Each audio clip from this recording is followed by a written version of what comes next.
Roll call. Member Kayada. Here. Member Rhodes. Present. Member Singh. Here. Member Ibarra. Here. We have a quorum. We have quorum. Do we have any public comment? There's none. There's none. All right, we're going to go to closed session. Thank you.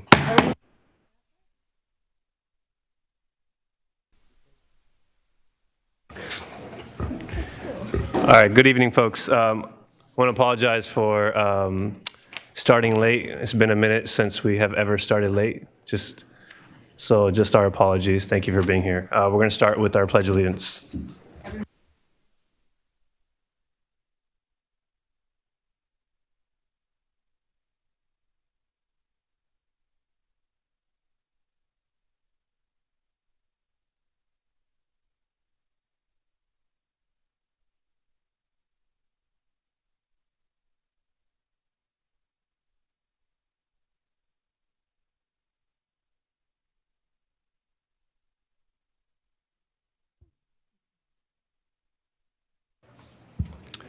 All right, student member, our broadcaster. This meeting of the Sacramento City Unified School District is recorded. The recording will be cablecast on Metro Cable Channel 14, the local government affairs channel on the Comcast and DirecTV UVerse cable systems. The recording will also be closed captioned and video streamed at metro14live.saccounty.gov. Today's meeting replays Saturday, June 7th at 1 p.m. and Monday, June 9th at 9 a.m. on Metro Cable Channel 14. Once posted, the recording of this meeting can be viewed on demand at youtube.com/metrocable14. We welcome members of the audience to address the board. Please complete a speaker form, which are located in the back of the room, and give them to our communications representative, along with any handouts you may have for the board prior to the conclusion of the item's presentation. Please speak into the microphone when addressing the board and state your name for the record. Please limit comments during public comment to items that are not on the agenda. If you do comment on an item that is listed on the agenda, we will ask that you please defer your comments until your item comes up on the agenda. Please also either turn off your cell phones or place them on silent mode. Thank you. Stellar student introduced by board member April Ibarra. All righty. This evening, I have the great honor of introducing the Stellar Student Award to a number of students from Wilsey Wood. So I'm going to read these off. There were a couple of submissions written in from your principal, Mary Chaw. She had some wonderful things to say about you. And so I'm going to read those off before I come down and give you your awards and take some pictures with you. So, Ms. Chaw writes, Jocelyn Carlos has grown from being a quiet, shy student into a confident, engaged, and active student in her first year at Wilsey Wood. She has stepped out of her comfort zone and contributes positively to the classroom environment. Her willingness to help others, her kind heart, and her dedication to her peers make her not only a stellar student, but also a true friend to many. Jeremiah Stewart is known for his respectful and responsible nature, both in and outside of the classroom. He leads by example by exhibiting integrity, discipline, and a strong sense of purpose. He demonstrates the qualities of a strong and dependable leader by staying focused on his goals and consistently making positive choices and encouraging others to do the same. Helen Gonzalez is a student whose kindness and her strong work ethic shines through in all she does. She approaches each day with a positive attitude and a genuine desire to learn and grow. Her respectful nature and quiet leadership is shown through her actions. Her calm presence, maturity, and commitment to excellence make her a stellar student. Maria Jose Medina, a 7th grade student, has blossomed from a quiet and shy student into a confident individual who is finding her own voice and place in middle school. Her growth academically in reading and writing reflects her hard work and commitment to learning. She continues to make steady academic progress. Her kind demeanor makes her a joy to be around, and she is well liked by her peers for her thoughtful and genuine nature. Alberto Alvarado is an 8th grade student who demonstrates resilience and determination in all that he does. No matter the obstacles he faces, he approaches each challenge with a positive attitude and a strong will to succeed. His ability to push through difficulties, he has an ability to push through difficulties and continues to strive for improvement, and it's a true reflection of his character.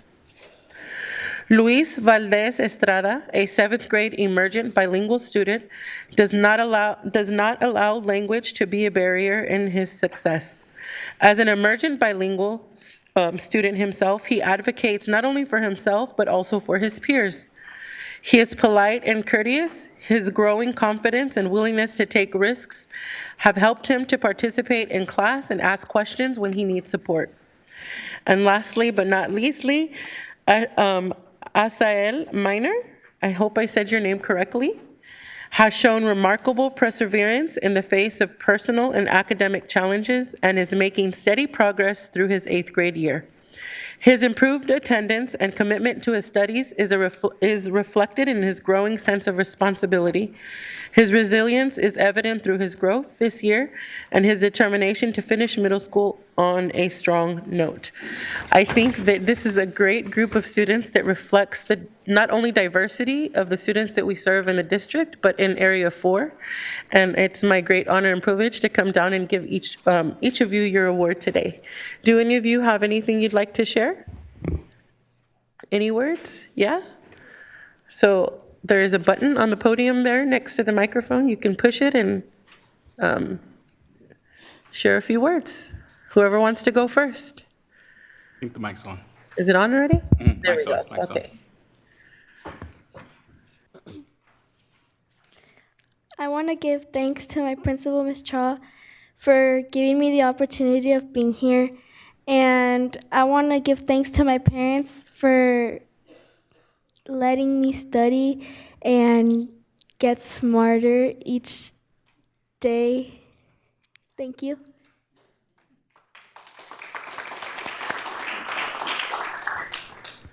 I want to give thanks to my principal, Ms. Cha, because she doesn't just tell us that she cares about us, she shows it. And I'm thankful for my mom because she's been there for me, like, for a long time. And my dad, because he doesn't always act like the best, but he's the best for me.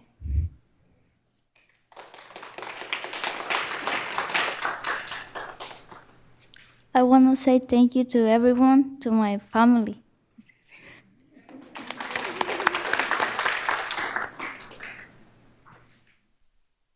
I want to say thank you to my family and Miss Shaw. I feel like I could always be myself, and I can carry myself that I want to, and I feel accepted.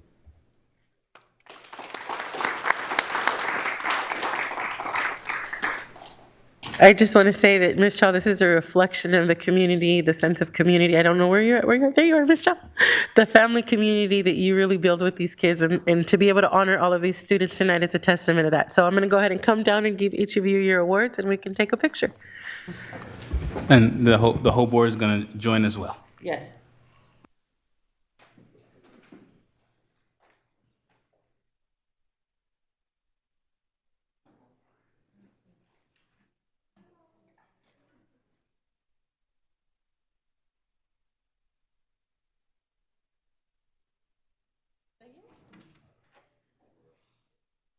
Congratulations. Oh, is this still on? Turn this off. Sorry. Jeremiah Stewart.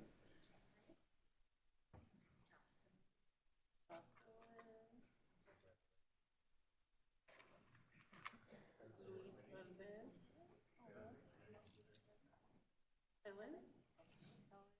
And then,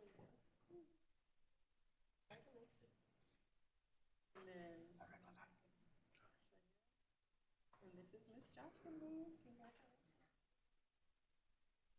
Turn around and take a picture. Come on, fellow board members. Miss John. I think your dad wants you to smile.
Thank you, April. Congrats, everyone. Thank you so much. Moving on to item 5.0, announcements of action taken in closed session. Anne? Good evening, President Singh. There are 6 announcements coming out of closed session this evening. First, the board approved a settlement agreement related to OAH case number 2025-010729 and OAH case number 2025-010660, each by a vote of 6-0 with member Jean absent. The board approved a settlement agreement related to County of Sacramento case file 25-FA00012228 and schedule of environmental compliance by a vote of 6-0 with member Jean absent.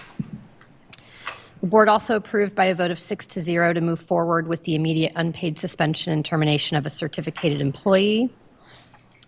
The board took action to reject the government claim submitted by American Contractors Indemnity Company on May 5th, 2025, on its merits related to a stop payment notice claim on transportation electric bus infrastructure project by a vote of 6-0 with member Jean absent. And the last announcement will come from you. Sweet, thank you.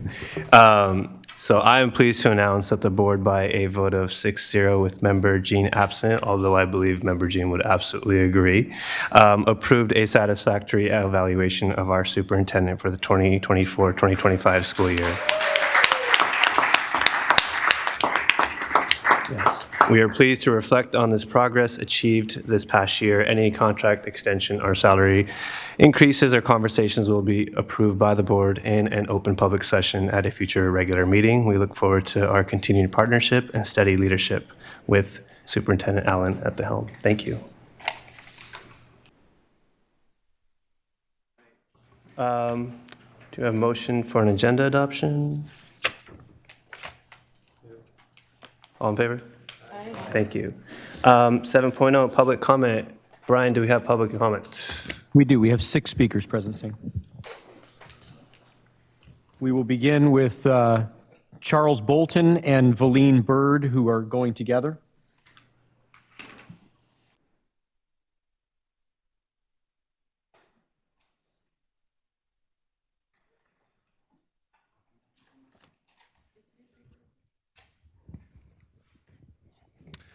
Good evening, Superintendent Allen and members of the board.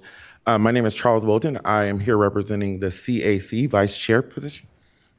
And I'm Valine Bird, your chair for Community Advisory Committee for Special Education. First, we just want to give a quick report of some things that we've done this year, and then we're going to go into just talking about our end of the year event for a moment.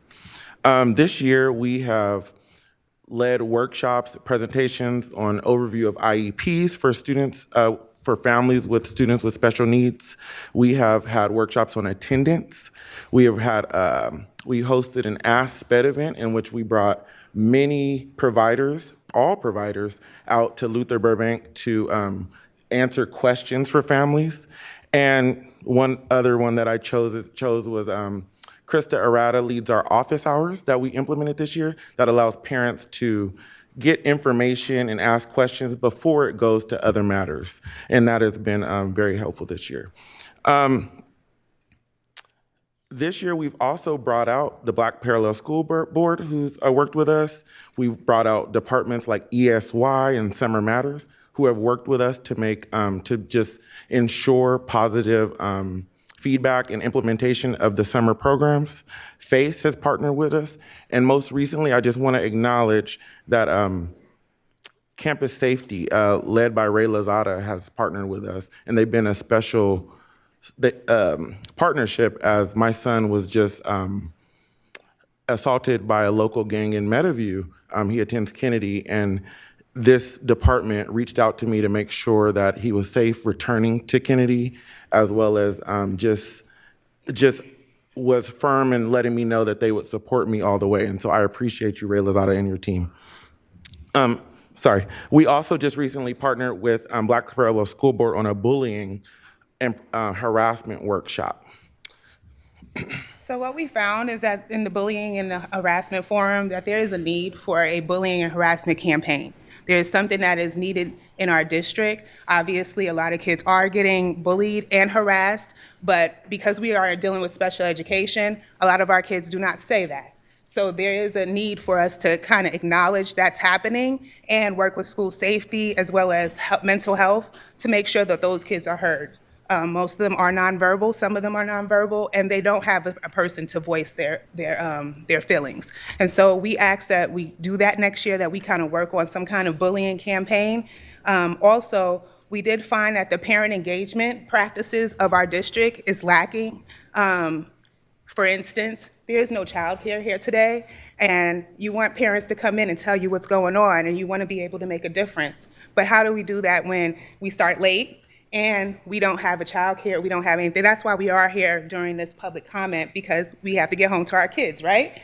And so those are things that are just small little things that can help with parent engagement and making sure those practices that we do on a regular basis is done for them.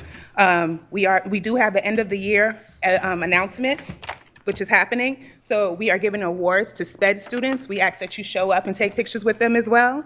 And we ask that you are involved with us next year, all board trustees. I know that we have a representative, but we did not see them this year. We would like for that to not happen next year. We would like to have some kind of engagement with them as well. That's about it. That's what I have. Yeah, So- thank you so much. We got 20 seconds left, so I just want to talk just a minute. We have our SPED Family Day. It's going to be held here at the Cerna Center. Like Val said, our president, you can scan here to vote for our students for different categories. We have students in SDC and RFP and teachers that have shown great courage this year, and so we want to definitely invite you out to celebrate. Thank you. Thank you for your time. Thank you. Next speaker is Shanna Just, and with 3 cards, recognized for 6 minutes.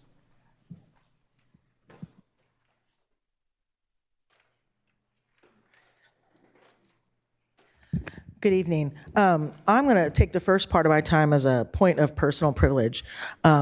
Superintendent Allen, I want to thank you for bringing back the years of service recognition pins. I remember my first one, I got my 5 years when Jim Sweeney was superintendent, and then they just kind of went away, right? So today at the staff meeting, I took the pins and created a list, and we read off the list of certificated staff who have 5 or more years of service. And we had 62 certificated staff members who had at Burbank who had 5 or more years of service. And so that's about 75% of our certificate staff has, basically dedicated their careers to this district. And I got to tell you, I was the one with the most at 34 years, and I don't feel old enough to be the one with the most years of service. So that was kind of a weird space. I'm like, how am I the one that has the most? But I do want to thank you for bringing that back. It really means a lot to people. It meant a lot to people to be recognized that way and to receive those pens. And everybody who had got them years ago under Sweeney said, I still have my pen, right? So it does matter. And so thank you so much for bringing that back. So why I'm really here today, let's talk a little bit about reforming the high school structure. So in science, there's a principle that structure determines function, meaning that the physical structure of something directly influences its ability to perform its intended task, right? So in simpler terms, how something is built determines what it does and how successful it is. And in systems thinking, there's this idea that every system is perfectly designed to get the results it's getting, right? So why do I bring this up? Well, because in my 19 years as a student and my 34 years as an employee, we as a district have tried many different initiatives to address the injustices and the inequities in the system. All of them done with good intentions, and many of them successful by certain measures. But yet, the achievement and the opportunity gaps between racial, socioeconomic, and differently abled groups persists. So why? Because we haven't changed the structure of the system. The structure of the system is working against us instead of with us. So with us taking the next year trying to figure out what MTSS will look like at the secondary level, now is a perfect time and perfect opportunity to look at changing the structure of high school in Sac City. So high school in Sac City, just to give you a little history, high school in Sac City has been a 6-period day since at least the 60s when my parents went to Sac High. And it was originally designed as a two-tiered tracked system. Some adult, when students were in 8th or 9th grade, determined whether a student was career or college. And that determined what high school track they took. Did they take college prep classes, or they were in non-college prep classes and doing what was then ROP or some other vocational work. And that system persisted until at least the mid-90s. My 3rd year of teaching at Johnson, we eliminated non-college prep academic classes, and we moved to an A-B block in our reform efforts. And it had some success. The block eventually went away due to a non-supportive principal, but the elimination of the non-college prep academic classes eventually was implemented district-wide. But still, many students have to choose between, say, taking CTE classes, taking the electives they love, like arts and music, or taking the classes they need to be competitive for college. But students should be able to do all those things, but there just isn't enough room in their schedule with a 6-period day. So as a district, we have a stated mission to prepare students for both college and career, but our structure doesn't truly allow for that for most students.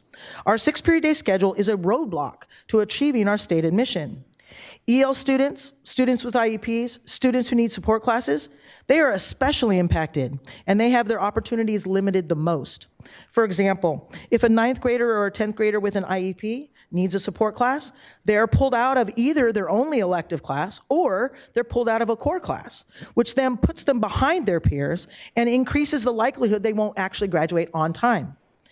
If we truly want to prepare all of our students for both college and career in order to provide them with the greatest number of post-secondary options, then we have to change the system. We talk a lot about meeting student needs, like by having a health class in high school, which we don't have, or by having advanced and enrichment opportunities like African American history and dual enrollment and CTE and internships. But the reality is there isn't room in most student schedules for those things and for the courses that they need for college admittance. Another result of this is that our CTE programs are often under-enrolled because students don't have the room to take the 3-year course sequence.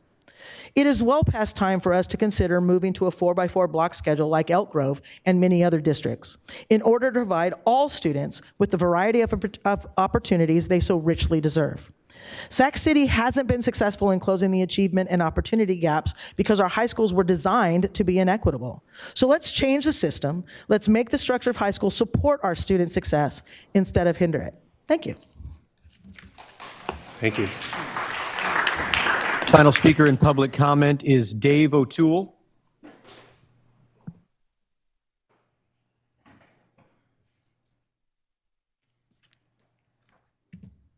Good evening, board members. My name is Dave O'Toole. I'm a parent of 3 district students, and I'm speaking tonight on the district's request to families that they complete the form authorizing Google to provide what they call the additional services, which is most recognizably would be YouTube and Google Maps. This excludes the core services like Gmail and Classroom and Drive and things of that nature. The form that went out that was distributed to families via Parent Square and take-home flyers, the explanations for the request were not especially clear over what was being asked or who was asking, and it's fair to say that many families will not respond to the request. But unclear messaging is not really the main issue I bring to you tonight. It is the more important issue is managing YouTube access on district Chromebooks and the best place for those Chromebooks. I understand from speaking to your IT staff that the consent form receiving Google's additional services was crafted by Google and is a Google request, not a district request. And the most significant impact of this request is that families who don't fill out the confusing form, in my opinion, their children will not be able to view YouTube content on their Chromebooks.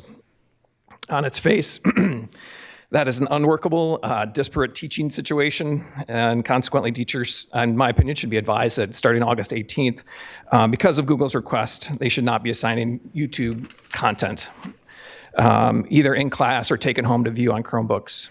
That doesn't mean that instruction has to change necessarily. Teachers can still show YouTube content in the classroom and even download videos in an MP4 format that can be saved and students can watch elsewhere. What can change, and I think is long overdue to change, is the district now has been given no choice but to remove YouTube access from its district Chromebooks and other district devices for students, allowing YouTube on those devices and literally pushing it into the homes on Chromebooks has been a disservice to district parents and students from the start. I think this is an opportunity to fix that. What I'm recommending you do is what Google has given you no choice but to do: remove YouTube from the additional services, which won't change the quality of the education or the volume of instruction, but it will, in my opinion, right the wrong of putting engagement-based, data extractive, privacy-invasive corporate technology into the hands of children and the homes of district families. I understand I'm out of time, so I will just thank you for considering my remarks and look forward to hearing from the district. Thank you. Thank you. We have no more.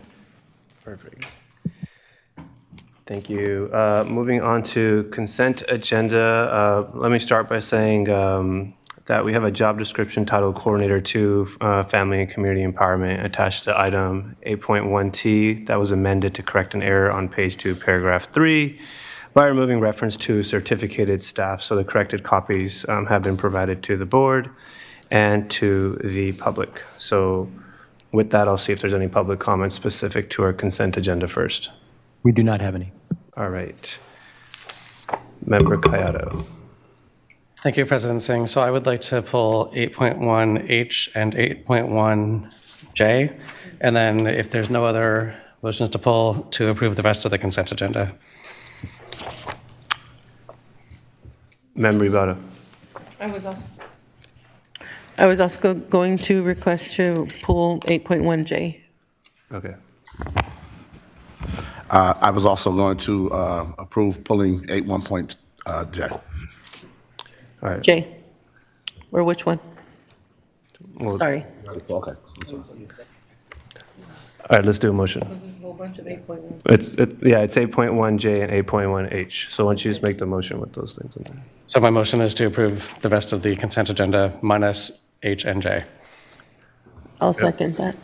All right, we'll do a vote. Roll call. Yes. Aye. Member Kayada? Aye. Member Benjamin? Aye. Member Navarro? Aye. Member Rhodes? Aye. Member Singh? Aye. Member Ibarra? Aye.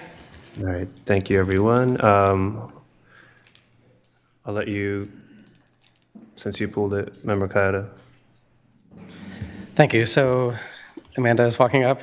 So 8.1H is a facilities use agreement with St. Home Public Schools for the use of the property at 2315 34th Street, also known as Sac High.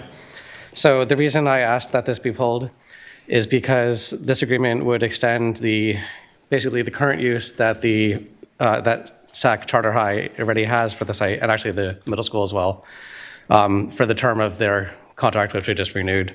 I would instead propose that we extend it for 2 years to allow us to study whether we're most effectively using that space, because as we know, the enrollment is not at the level that that campus supports. It's also a very important property in the heart of North Oak Park in a rapidly gentrifying area that we have an opportunity to look at. So I would like to extend it for 2 years rather than the full 5, just to allow us to do more evaluation on the best use of that property.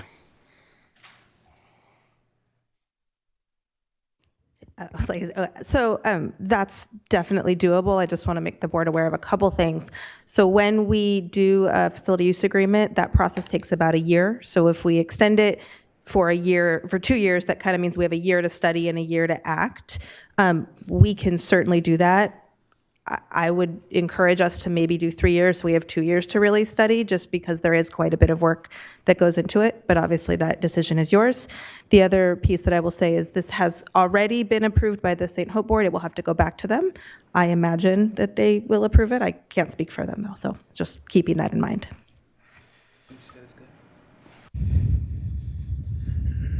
Yeah, so then I would formally move to approve it for 3 years, if I have a second. Is there any comment from the board on this? Any questions? Mike B, yeah, you're good. Okay, I'll second the motion. Okay. All right, we'll do a vote. Student preferential, yes. Aye. Member Kayada? Aye. Member Benjamin? Aye. Member Navarro? Aye. Member Rhodes? Aye. Member Singh? Aye. Member Ibarra? Aye. All right, thank you. And then the next one was 8.1 J. So I will defer to someone else to speak on this one first. You can go first. I'll let Jose go first. Okay. Member Navarro, go ahead. Yeah, so looking at the MOU, it looks like pretty standard language, just the action plan 1, 2, and 3, and attachment A look great, but these are addressing like stuff that already happened. So I'm concerned that we don't really have a way to address things that might happen. Like we already heard about the SAC-B headlines, right? And I'm just not 100% sure that I can look at people in the eye and say the investigations that were done during that time were impartial. So I just kind of want to make sure that we have some language going forward that can address that situation. Maybe a way for us to review the investigation or for us to assign an investigation. That's pretty much all that I'm looking for.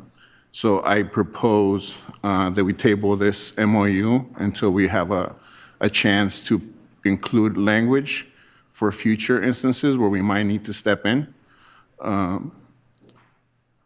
Yeah, that's kind of it. All right. April, go ahead. Okay, so I'm just going to call out what may or may not be an elephant in the room. But I feel like as a board, we need to really be intentional about how we oversee. And given the current publicity around and in the recent years around St. Hope, I think it's important for us to not move these things on consent agendas because of that. I do also want to just call out that this is my attempt to mend things that I did not, that I know I didn't take part of, that are rooted in some of the behaviors that have happened at St. Hope. But what I do know is that I ran a campaign as being a mom first. And the mama bear in me cannot sit back with these kind of allegations without really looking at what we're doing for oversight in general. And that's as much as I'll say. I feel like if this was not a school in Oak Park and it wasn't a school that's catering to primarily Black and brown kids, there would have been more noise around this or more media around this or more awareness around this. And unfortunately, in the Black and brown communities, when there are conversations around sexual allegation or misconduct, we teach our kids to hush and protect those who hurt us because they're usually people close to us, and someone has to break that norm. And I don't know if this is the place where I need to do that, but this is where I'm starting to do that. And so that is my commentary for why I think that we shouldn't put anything on the consent agenda for a while when it comes to St. Hope and really have that hawk's eye view on every decision that we're making. I just want to be conscious of that. Thank you. Member Benjamin. And I echo that, board member. Thank you for that. I think that oversight is key. I think this board is really dialed into safety first for our students.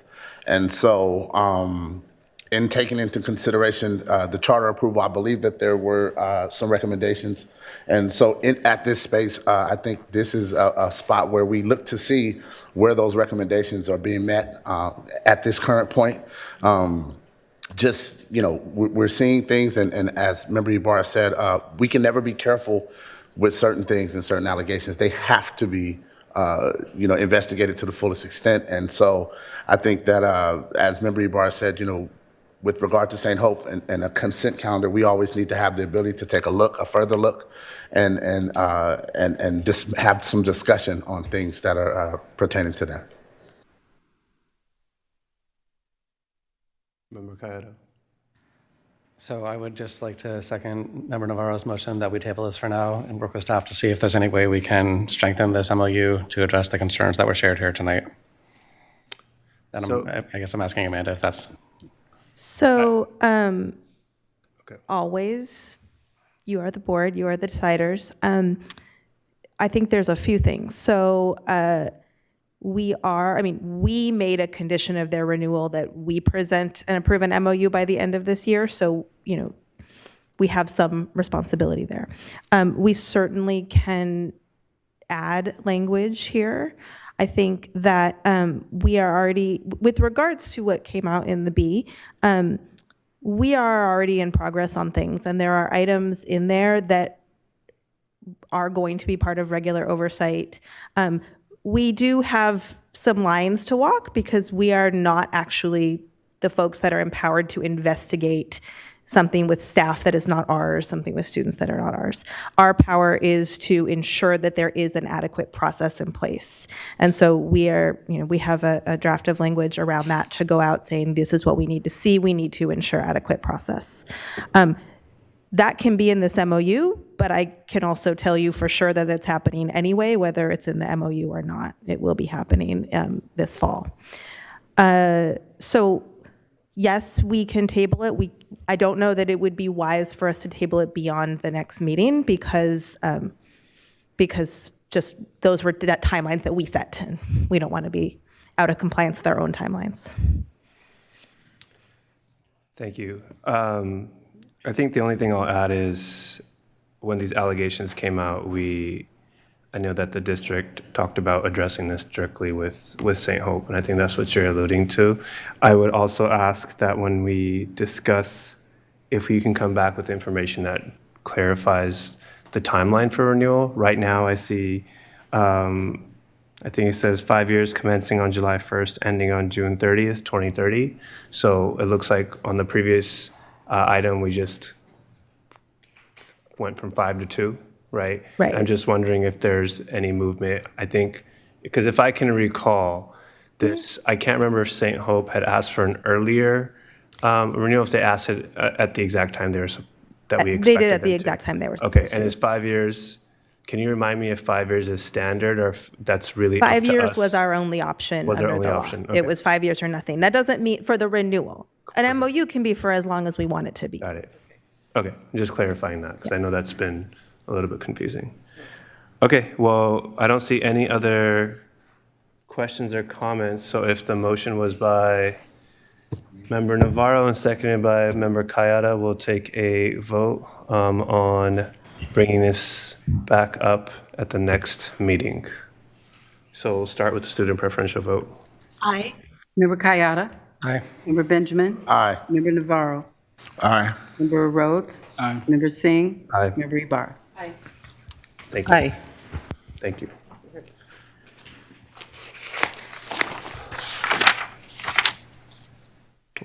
All right, we're going to move into communications. We're going to start with our employee organizations. We'll start with SETA.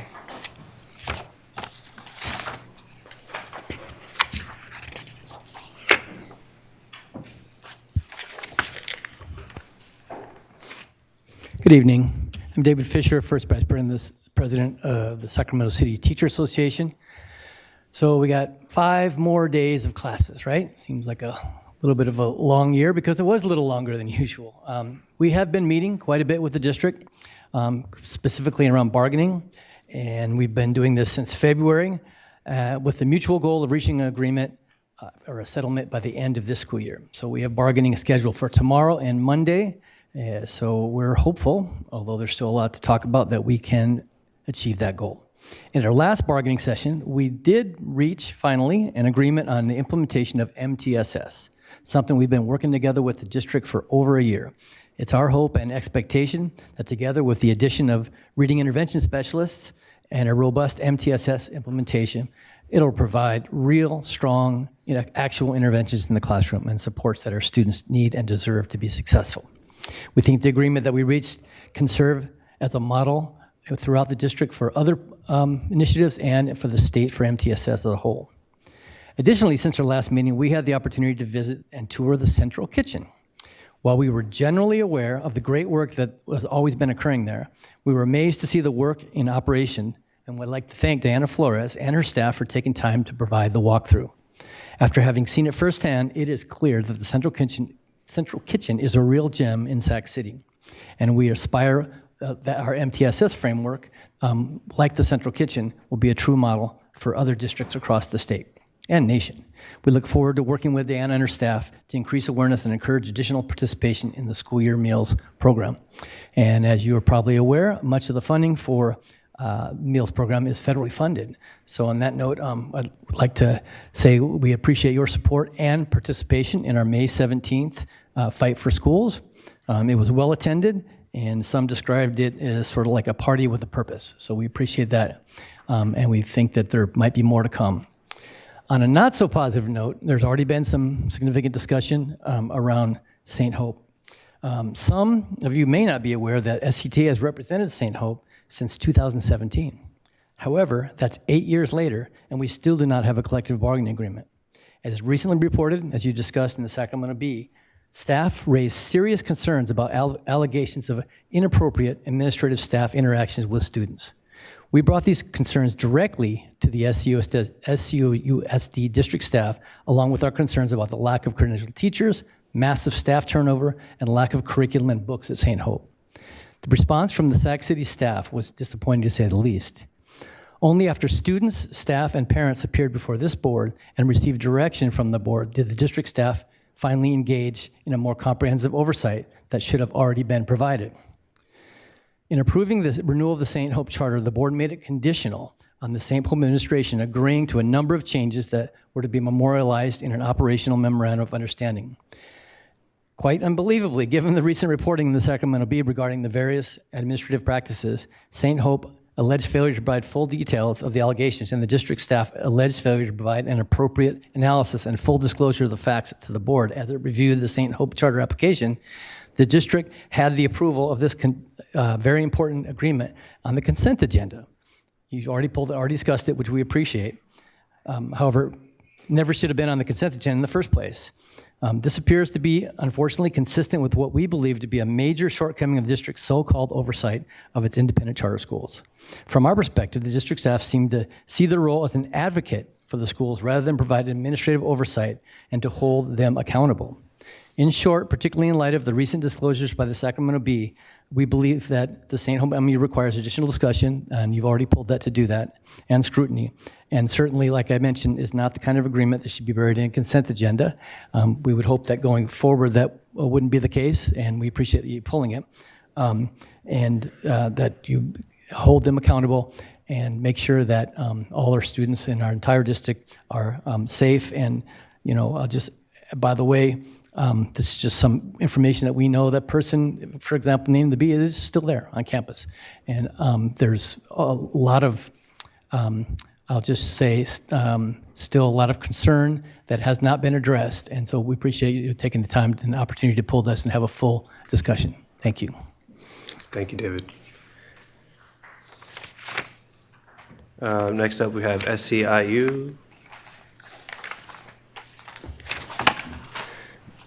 TCS, Teamsters, and UPE. I'm going to move on to district advisory committees. Student Advisory Council, I believe, is presenting later. So, oh, never mind. Come on up, Mark. Doctor Mark. Oh, appreciate y'all. Good evening, President Singh, Superintendent Allen, trusted members of the board. My name is Dr. Mark Carnero, and I am the former SAC coordinator. And the SAC is a year-round program that introduces students to concepts of policy advocacy, applied social research, democratic governing, and grassroots organizing. The Student Advisory Council strives to promote student voice within the district and works to take action against social problems faced by students. Unfortunately, the current SAC advisor, Vanessa Reyes, could not be here due to unforeseen circumstances, so I'll be introducing her students tonight. I do want to acknowledge and highlight the important role she plays as a mentor to these students, facilitating the growth of their critical consciousness, helping them during their research process, and finding ways to uplift their voice throughout the district. I'm using this specific time tonight to foreshadow the presentation that the Student Advisory Council will provide later this evening, transparently to free up some time to give them more time during their presentation. Tonight, the SA students will present several important initiatives to you all, and I hope that you will take the time to consider the research, its implications on the larger SUSD student population, and how you might be able to support these students and the student populace in general in the upcoming school year. So thank you for your time. Thank you. Let's go on to the District English Learner Advisory Committee.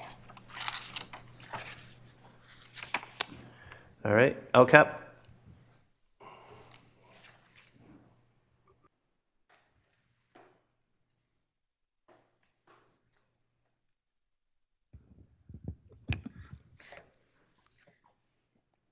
Thank you. Of course.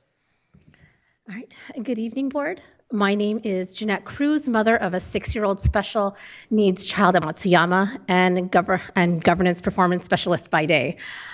I'm also one of Area 6's representatives on the Local Control and Accountability Plans Parent Advisory Committee. This is my first year on the committee, and it's been a year of transition. So new requirements from the state, committee meeting approaches made by the district, whether we fall under the Brown or the Green Act, and even just LCAP membership. It's like any year in transition, there's growing pains, all of which we've shared with the staff over the year, that we believe can be turned into learning opportunities. So concerns our committees expressed in both email and within the meetings fall under 3 key themes: ways of working, visibility to funding and resource allocation and approaches, board engagement. So ways of working addresses how a team, in this case LCAP PAC and district staff, agrees to work together, not just what's done, but how it's done. So this includes how meetings are organized, how they're managed, what information is presented and shared, and just really clear channels of how information is requested and received. When I say how meetings are organized, that's agenda setting, managing parking lot items, having meeting minutes. So creating agendas are solely taken on by district staff without a clear way for the committee to collaborate on it. And not maintaining parking lot items or having meeting minutes, there isn't a way to confirm questions being asked or action items being taken down, leading to Groundhog Day instances. That really is not a great use of everyone's time. So for how information is presented and shared, in nearly every presentation provided that gives a program overview and status, we ask it to include the most recent financial and metric data. We find it difficult to fulfill our role around accountability with very limited visibility to statuses and financial breakdowns to ensure, one, that funding goes where it's intended, and if there appears to be emergent trends through data in the district, the district is collecting and analyzing, we want to be able to see that too and understand it so we can give intentional feedback. In terms of clear channels for requesting and receiving information, there's been instances where information or clarity is requested on a topic and the district leader is brought in, but is unaware of the original intent, kind of losing the intent of asking someone to come in. So visibility to funding, resource allocation approaches and metrics. In our meetings, we routinely ask the most recent reported spend, what it looks like compared to statuses being provided, and we completely understand there is seasonality to how money is spent, how metrics are collected, and how even data is organized. So we completely understand that. But we're not able to get past surface level discussions and get into the spending allocation variances and how it compares to measures, demographics, really being able to tell us, did we improve the way we intended? And are there areas to reconsider for improvement? So final theme, board engagement. We've been working at 50% capacity, and we would love to have more engagement from the board moving forward. Thank you.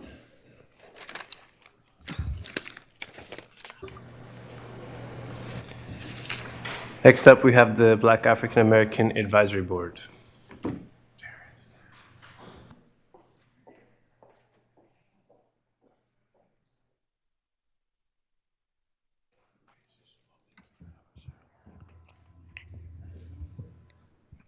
Good evening. Marley said hi. She asked when the last time I saw you, and I said I'll see her tonight. Talking to Superintendent Allen, sorry. Good evening. Today in Black History, June 5th, 1950, there's a Supreme Court finding, Sweat versus Painter, which essentially a black man applied to University of Texas Law School and essentially was granted admission because the separate but equal finding was that his alternative pathway to learning was not adequate or on par with that of his white counterparts at the University of Texas. When we look at our current system, we have all of these micro institutions that exist across our district that are supposed to provide equal access and equity for all of our scholars, but we know that's not the case. We have stood in this very space and heard that we have subsidized charter schools that are serving a multitude of students that commute from outside of our boundaries, and we subsidize them, but ask programs like our parent participation preschool to be profit equal or to at least subsidize or support themselves. Last month, when I provided our annual update, we had a row full of scholars on my left behind me, and I heard a lot of acknowledgement, but I did not hear a lot of actionable commitment from you guys. You guys responded to our presentation with questions, acknowledging that you were willing to do certain things, but I did not hear a commitment in the same vigor or with the same urgency that you guys have fulfilled other scholars. If we are focused on equity, then our Black scholars need to look back to 1950 and say that that was the foundation of opportunity that will exist in this district, and that is not so as I stand here today. Again, we have young scholars, just like the Community Advisory Committee came forward, and they said that to acknowledge and respect their time they presented earlier. We had scholars that are out here in the evening to support the work that we're doing. We have tonight the LCAP draft that is going to be presented. Earlier in the year, we were offered the opportunity to have Dr. Eldridge in our space, but as gatekeepers of our space and being intentional about who we allow into our space and protecting our scholars that we represent, we had to respectfully decline because it was, to what Ms. Cruz said, a very surface level offer to listen to what the LCAP was. We're already well versed in that space because we have cross-sectional representation across a number of district committees. So we don't need to know what the LCAP is. We need to hear that our scholars are acknowledged and represented in dollars, as we represented and uplifted last month, that the intent and the conversations actually equate to investment and a solid standing on what we believe are our values. So with that not being the case, we did not engage with the LCAP committee because we did not have joint committee spaces like we have had in years past. So there was no true intentional, true meaningful engagement of our space. So when you guys look at the draft tonight, you will not see that the Black African American Advisory Committee was engaged because we protect our scholars and we protect our space. So until that happens, there will be no cross-sectional interaction or engagement until it's reciprocated in the way we intend to be. So we look forward to you guys uplifting many of the tenets of our recommendations when you guys review the draft tonight. Things that have occurred in our spaces when President Singh and Board Member Benjamin, as well as Superintendent Allen, were in our space in March. Literacy investments around things that are beyond just actual assessments and actual diagnostics that will allow us to get our scholars in the space of being equitable in terms of literacy outcomes as well. So thank you. Thank you. Someone also left their phone at the podium. Oh, I got you.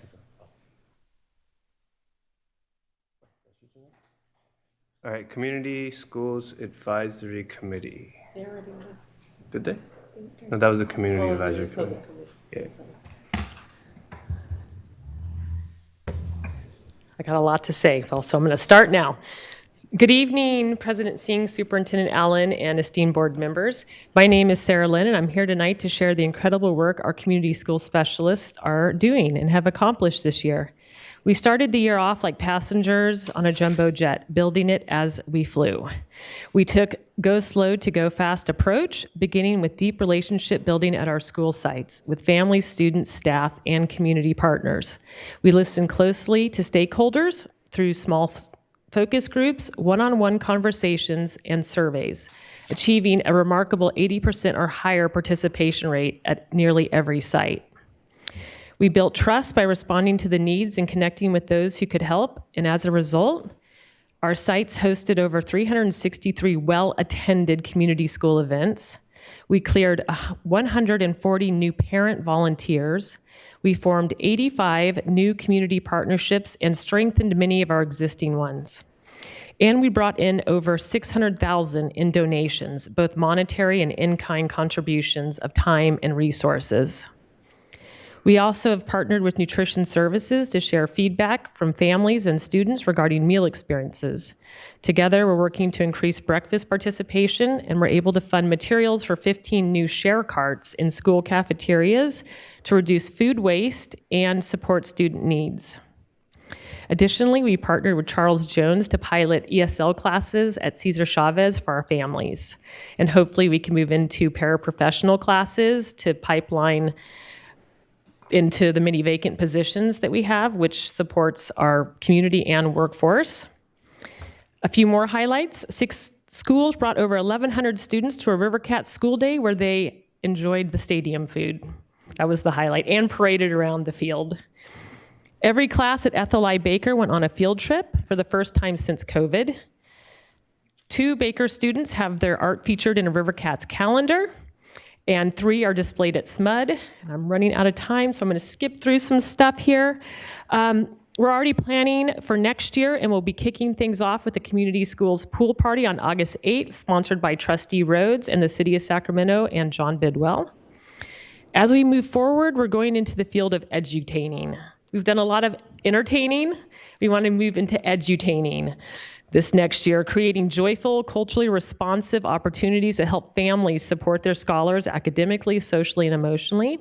From practical game-based learning at home to hands-on family events, we're bringing learning into life the way it matters. Lastly, I'm going to ask for your support in a few key areas: filling vacant CSAC positions, and enhancing our fingerprinting process by training a small number of additional staff to provide mobile fingerprinting services at our family events. And thank you for your support. Thank you. And last but not least, American Indian Education Program Parent Committee.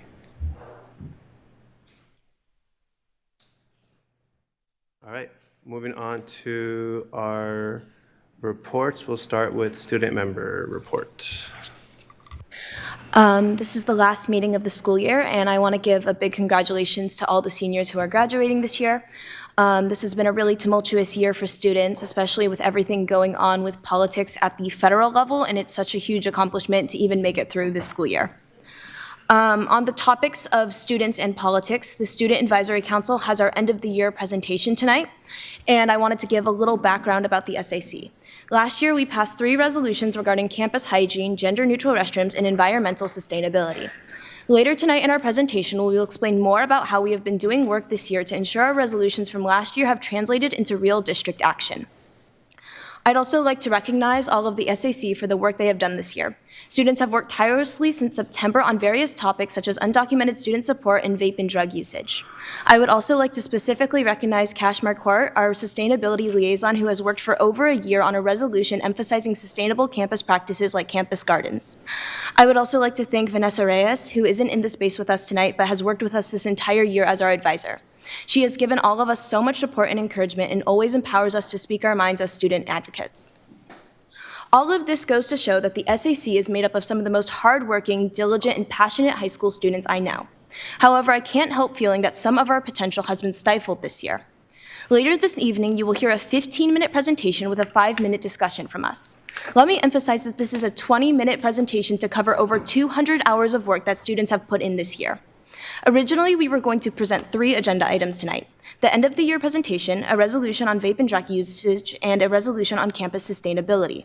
However, the district prevented us from going forward with our resolutions due to communication issues. So please keep in mind that everything you see in this presentation is a very simplified account of everything that we've done this year. It's incredibly frustrating that we are being forced to condense our work like this.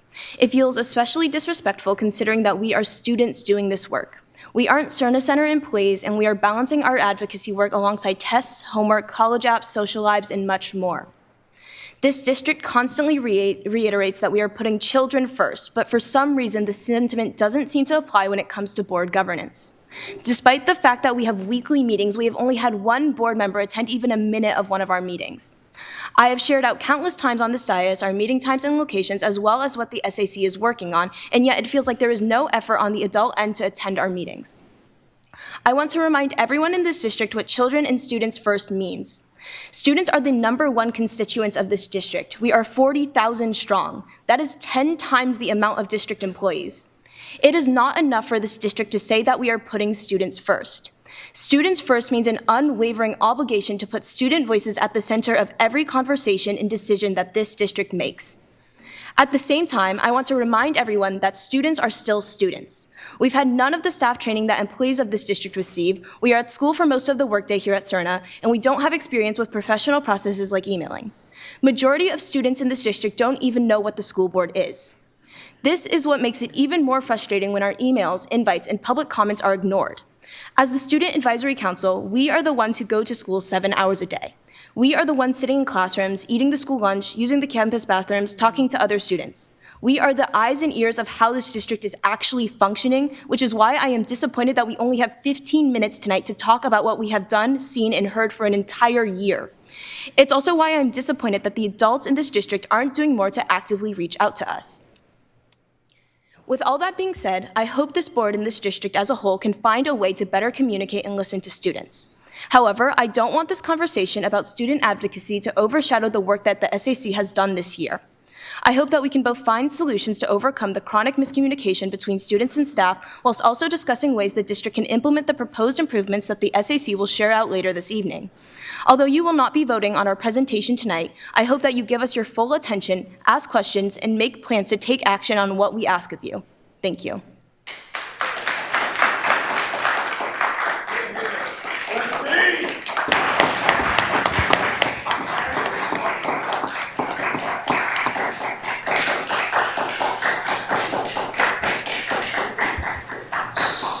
Superintendent. Thank you. Good evening, everyone. We're just a few days away from the end of the school year, but over the past week, I was overjoyed to celebrate the final days for Pacific Elementary and Fern-Bacon Middle School in their current form. This is such an exciting time for us at Sac City Unified as we begin construction on our 4th and 5th brand new school in just the past 2 years. These new campuses will change young lives and make a positive impact in the South Sacramento neighborhood and its families that last for generations. Thank you to the voters in our district for making these opportunities possible. And thank you to Chris Ralston and the facilities team for their work to get these projects ready. The end of the school year is a time for celebrations, and I wanted to shine a light on some recognition that we should all be proud of. Congratulations to Principal Laura Butler of Abraham Lincoln Elementary School for being named the Association of California School Administrators Region 3 Exemplary Woman in Education. This award recognizes administrators who demonstrate a passion for the profession, a commitment to growth and develop others, and a demonstrated desire to give back through public service. Congratulations, Ms. Butler. I would also like to congratulate 3 of our school sites on receiving Thriving School Awards from the Social Emotional Learning Alliance for California. Congratulations to Dr. Hema Godina and the staff at Washington Elementary on receiving the Platinum Thriving School Award in Systemic SEL Implementation. Congratulations also to Tiffany Weldon and the staff at Oak Ridge Elementary on receiving the Gold Thriving School Award in Classroom Practices. And congratulations to Jackie Glasper and the staff at Success Academy on receiving the Silver Thriving School Award in School-Wide Practices. Thank you to all of our staff for earning these recognitions and for the hard work occurring each and every day in our district.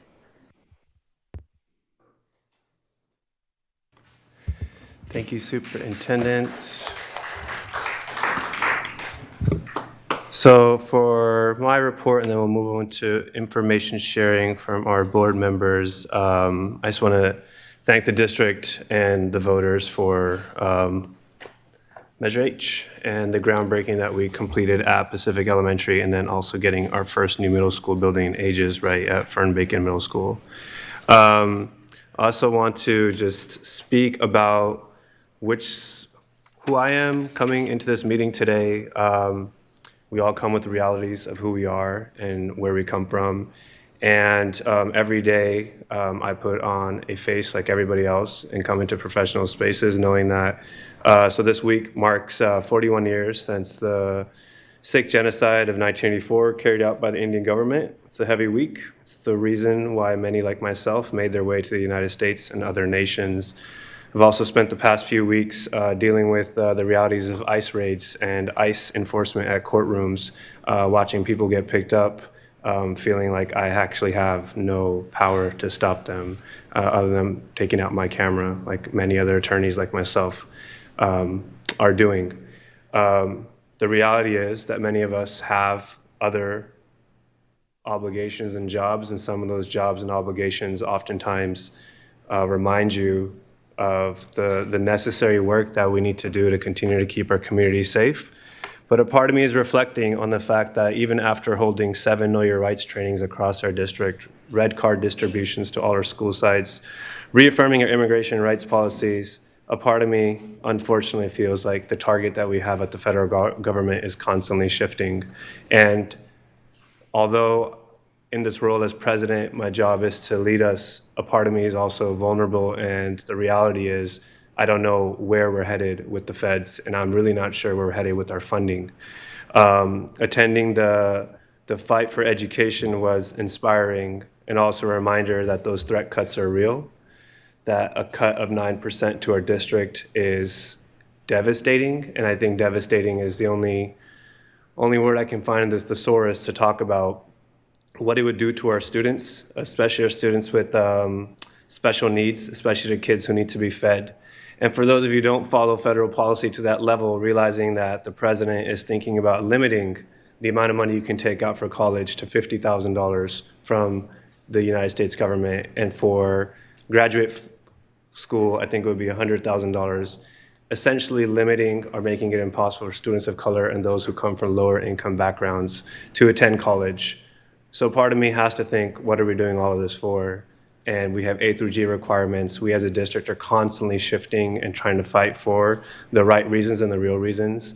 But I'm just putting it out there that we're not fighting a fair fight. And it's difficult sometimes to be in these battles. I was gonna save my comments for, I appreciate the comments from student member, and I don't have anything written to talk about that.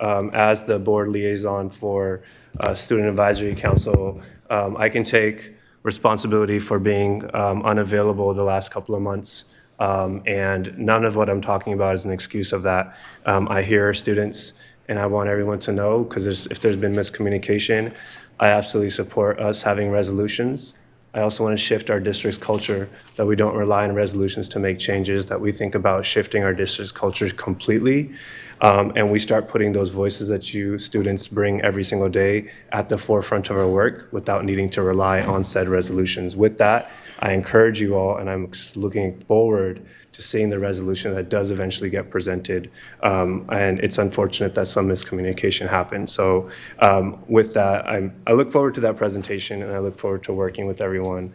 And all of us as a board also realizing that we have obligations. I think a couple of folks who presented talked about our attendance at those meetings. And I realize our attendance, whether we know it or not, makes a difference. I realize that our attendance may not be the difference maker in a decision that's being made. We cannot make decisions in those spaces on behalf of the board. But if that sense of semblance or belief that may be a space where you're feeling heard, then we need to make additional efforts to making sure that we show up to those spaces. So we will be looking back at our boards, and also just note that we are moving very quickly with some of the committees that we have created, and information will be going out shortly, hopefully this next week, asking the community to sign up for committees that continue to have vacancies. And we'll do our part, and we ask that the community also do their part. So thank you. So with that, I'll see if any other board members have anything to add for their section around information sharing. Member Ibarra. Thank you. A lot of what I was going to say has already been highlighted, so I'm going to condense this down really quickly. I want to start off by saying that since the last board meeting, there's been a number of things that I've attended, but I just want to highlight a few that stood out to me. One of them was I attended the groundbreaking at Fern Bacon, and it was such a powerful moment for me, especially growing up in South Sacramento and understanding what it meant to be a student of Fern Bacon Middle School at the time I was growing up.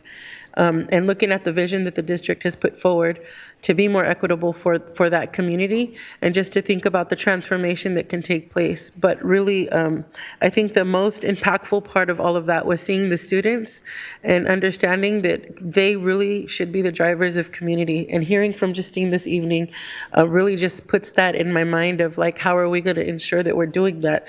Not just making these new schools and creating these new spaces in an equitable way, but just being conscious and mindful that it's beyond the building. We have to create the conditions for that to be able to take place. So that was exciting. Multicultural night at Woolsey Wood was something else that I attended that was really enjoyment to see all of the students who came out kind of just as an extra thing to do. And the sense of pride that they all held as they represented their cultures with such diversity was such a beautiful moment. Shout out to SETA's equity team. I attended their picnic. I just have to say, Board Miss Jones did send me with a Juneteenth little gift for each of us, but I failed to bring it this evening. So I promise to bring it to you after Juneteenth at the next board meeting. So Ms. Jones, if you're not here, you hear it. I did remember, I just forgot to bring them. And then lastly, I just want to highlight, I know Lisa did, I'm sorry, that was so rude. Our superintendent, Lisa Allen, did highlight those SEL awards that came out of the SEL Alliance of California, but I really just want to give a huge shout out to Tiffany Weldon and the team over at Oak Ridge for all of their years of work.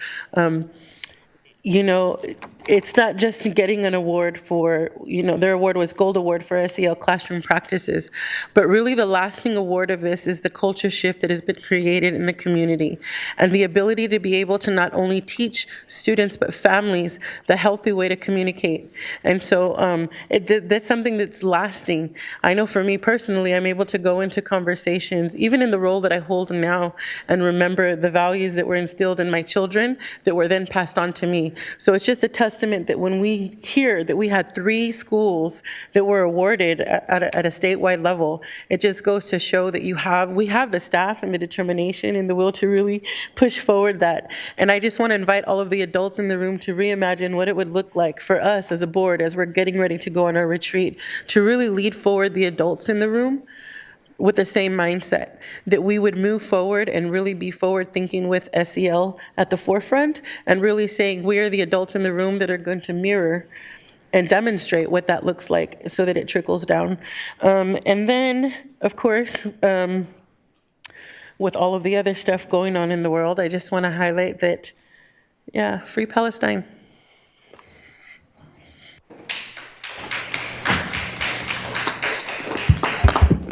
Thank you. Member Kayada. And I'll try to be brief, but hopefully not too brief. First, I wanted to just really follow up on what the announcement out of closed session that President Singh made about the evaluation of our superintendent. Just wanted to uplift you once again. I know I'm a challenging board member at times. I have high expectations because that's why I'm here and that's what people expect of us. But I truly just want to say out here in public, I think we could describe this as a professional relationship, and this has been one of the most satisfying professional relationships I've had in my life, so I really appreciate you. So next, I just wanted to put a little bit of a spotlight on something I've been working on for 2 years, and is still in its infancy in a lot of ways, but that is the concept of our GATE education in our school district and what it means, how it fits with our values, and how we are educating our kids. A few meetings ago, we had a teacher from Pony Express, which is one of our 3 schools with the GATE classes that are, you know, theoretically just GATE kids, who raised some very interesting points, and I was able to follow up with a lot of the teachers at Pony recently to continue that conversation. I also want to thank staff for meeting with me on this topic. I just wanted to share kind of, first of all, I just want to say I'm hoping that we can start talking about this as a board, but I also want to say that my door's open. If anyone has thoughts on this, I definitely want to hear. And just to share some of my perspective is I didn't come from money at all. Growing up, we moved a lot, like 2 to 3 times a year at times, going from house to house, always trying to get into the crappiest house in the best school district because my family truly believed that education was a path forward. And for me and my siblings, there's 5 of us total, that has been the case. Because my family focused on education and went out of their way to get to the schools that we thought would be able to get us the skills we need to succeed, we've all been able to do pretty well. So all of us are doing better than my parents were doing when I was a kid, and I'm glad to be raising my kids with more money than I had when I was their age. With that being said, programs that allow students to thrive are only as good, as far as I'm concerned, as access is for kids who can most benefit from them have to get into it. So I think we really need to reconsider how is our GATE program working? Is it implemented well? Are there ways to improve it? Should we do another model? Some way that we're able to get kids who can benefit from education in the way that I did and my siblings did, get them the access.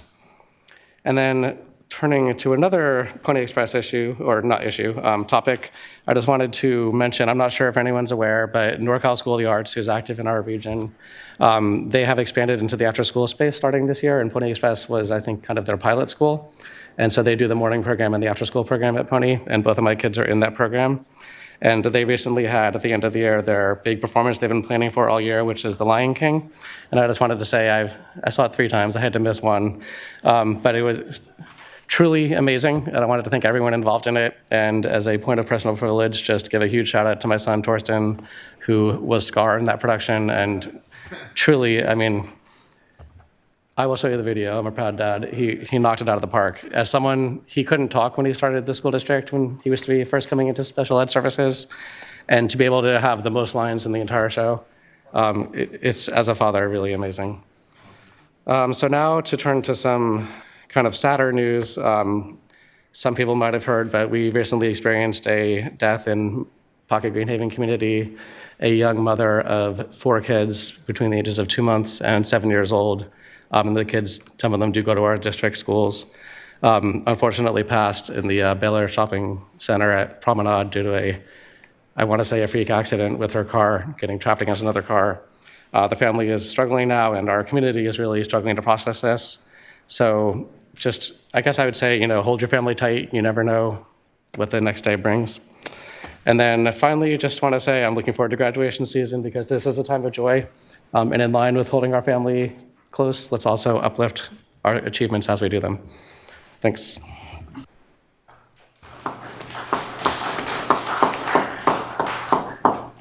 Member Benjamin.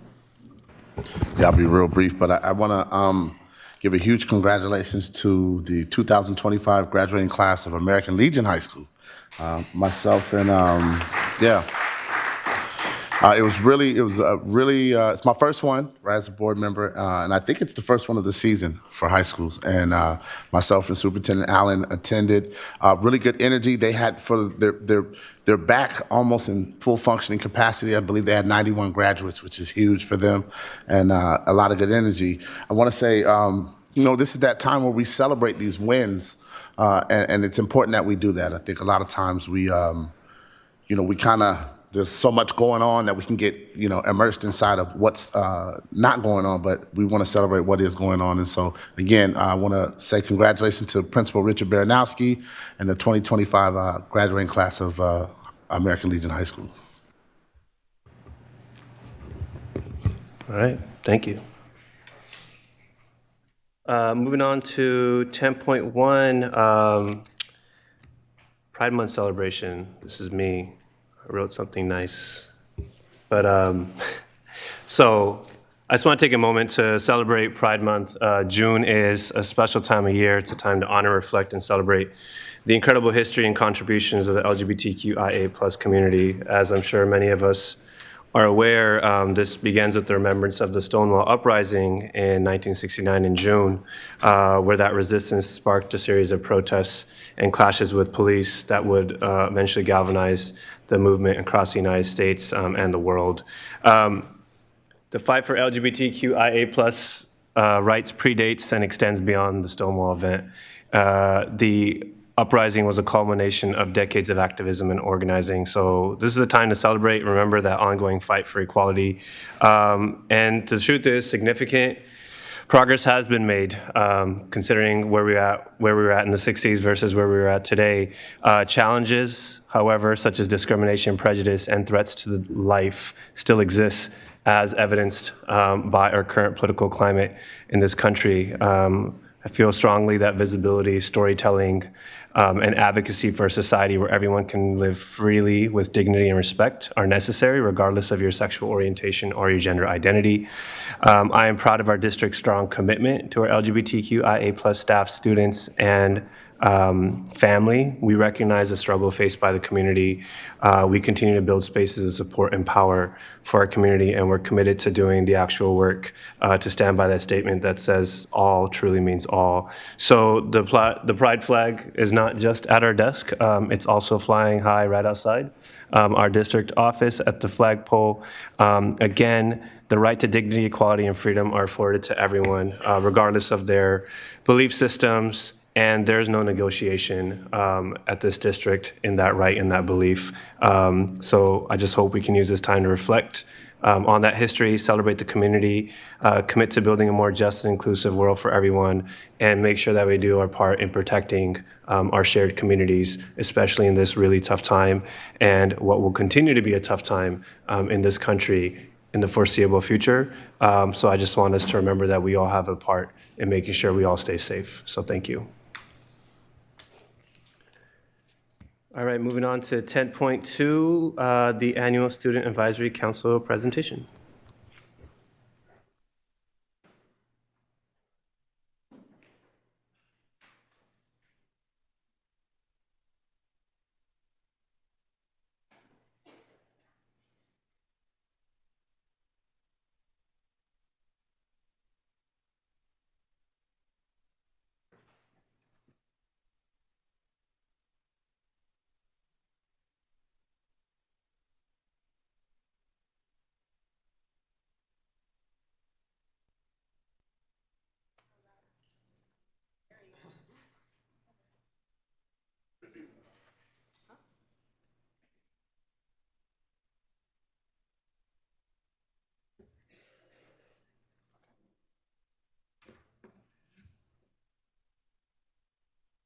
Good evening again. I'm going to go ahead and skip ahead to the part that I was mentioning. Again, I foreshadowed the previous slides with the previous section that we had, so I'm going to go ahead and fast forward this for the collective.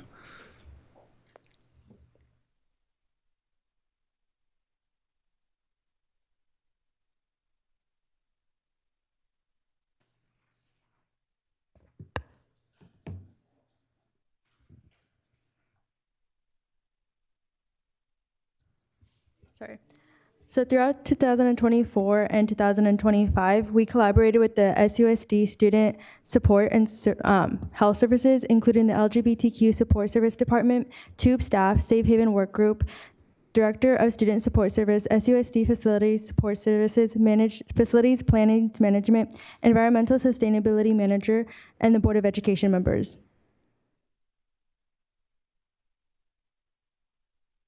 Hello. So we've been working on this task force last year and we carried it over to this year.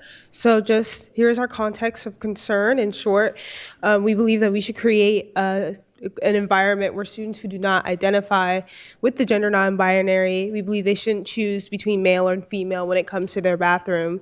And so we believe that our campuses should reflect that, creating a safe space for all. So with Resolution 3423, which was passed last year, June 20th, 2024, it provided information about the importance of having a gender-neutral restroom and how it positively impacts our students. It required that schools provide, one, an accessible and unlocked bathroom during the school day, which is the gender-neutral restrooms. It said that restrooms should stay fully and regularly stocked and established, and the district will establish and maintain a task force that would help see through the development and reception of the established gender-neutral restrooms. And in this task force, which was this year, we discussed progress updates that ensured accountability between the LGBTQ plus support service team, facilities, and ourselves, the SAC, while also ensuring that the gender-neutral bathroom received positive reception, which it has amongst the students of SUSD. Thank you. So in terms of our goals for next year and beyond regarding gender-neutral restrooms, Our main recommendation is to expand the initial cohort of campuses to include even more schools across SUSD. We would like to see a concrete timeline for the second cohort's implementation. Additionally, we would really enjoy to further our collaboration with facilities and LGBTQ+ support services through routine check-ins and meetings so we can provide feedback on the progress that is being made throughout our campuses. Thank you.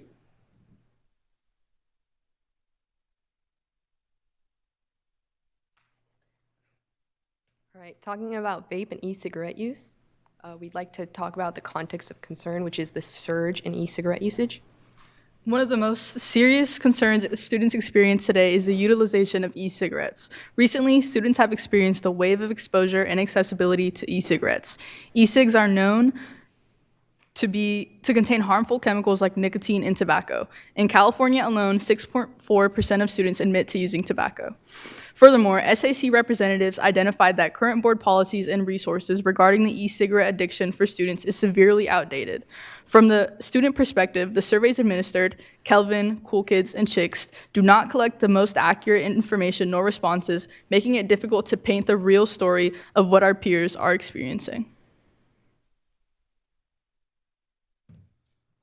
After doing extensive research, we discovered that specific current board policy and regulations that address smoking, that being Regulation 5131.6 and Education Code 51203 and 51260, along with Regulation 0450, Comprehensive Safety Plan, and Policy 3513.13, which was last revised in 2016. Although board policy includes the provision of e-cigarettes and vapes, a lot of work still needs to be done to support SUSD students and the vape epidemic our campuses are experiencing.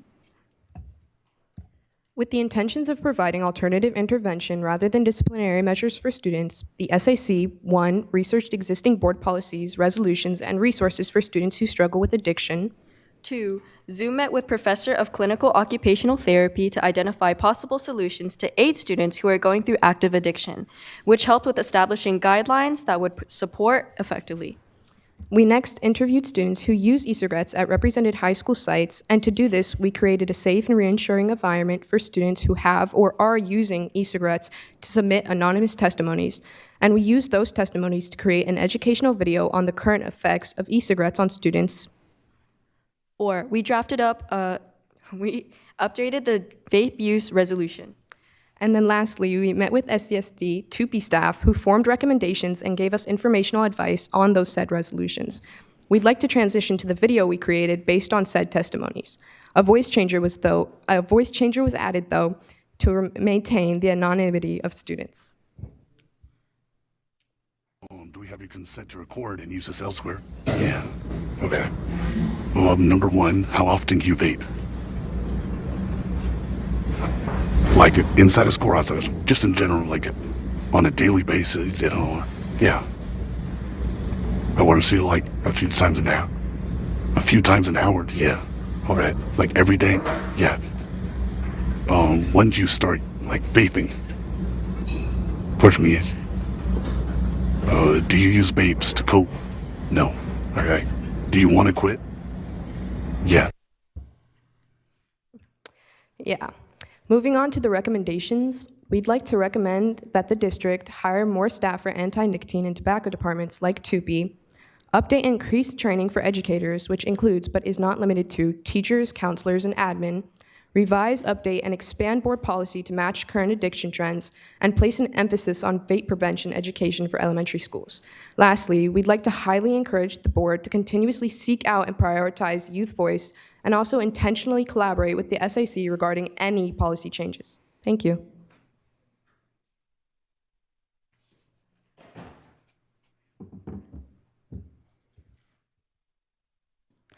Context of concern. In 2023, according to the Department of Health and Human Services, approximately 49% of adolescents have experienced mental health disorder at some point in their lives. 40% of students have reported a persistent feeling of sadness and hopelessness, with 20% of students seriously considering attempting suicide and nearly 9% attempted suicide. So this year we comprised the Mental Wellness Committee, which is comprised of 14 students across the school district. They developed and produced the youth-led podcast called Turn on the Lights, which is about the mental well-being with a variety of topics such as self-image, academic stress, and coping mechanisms. This podcast was created to bring a sense of community and social awareness among students.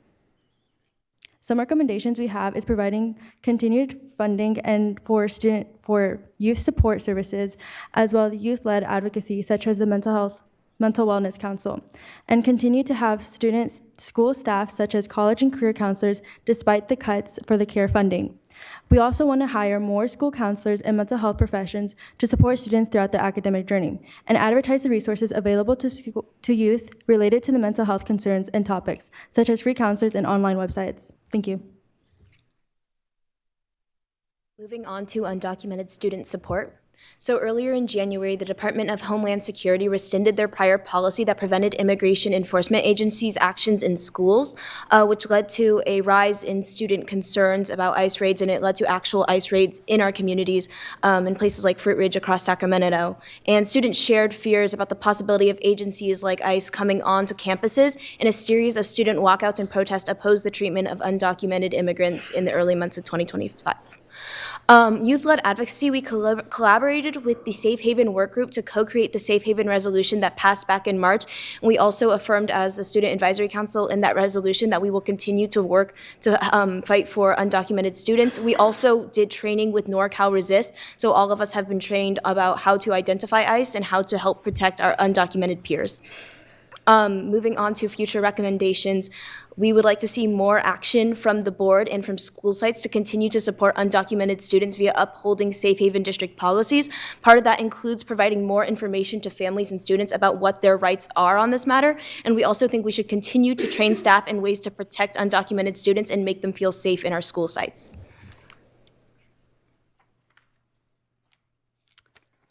Hello, board. My name is Kash Marquardt, and I've had the pleasure of serving as a Student Advisory Council Sustainability Liaison this past year. In my last year at this district, I wanted to focus on something that has impacted me deeply since my first grade days at Leonardo da Vinci: school gardens. I still remember the school garden activities we used to participate in pre-COVID and how they shaped my interest in sustainability.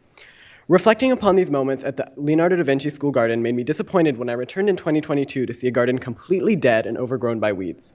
This was the case for many school gardens during COVID, and a majority are still struggling to rebound.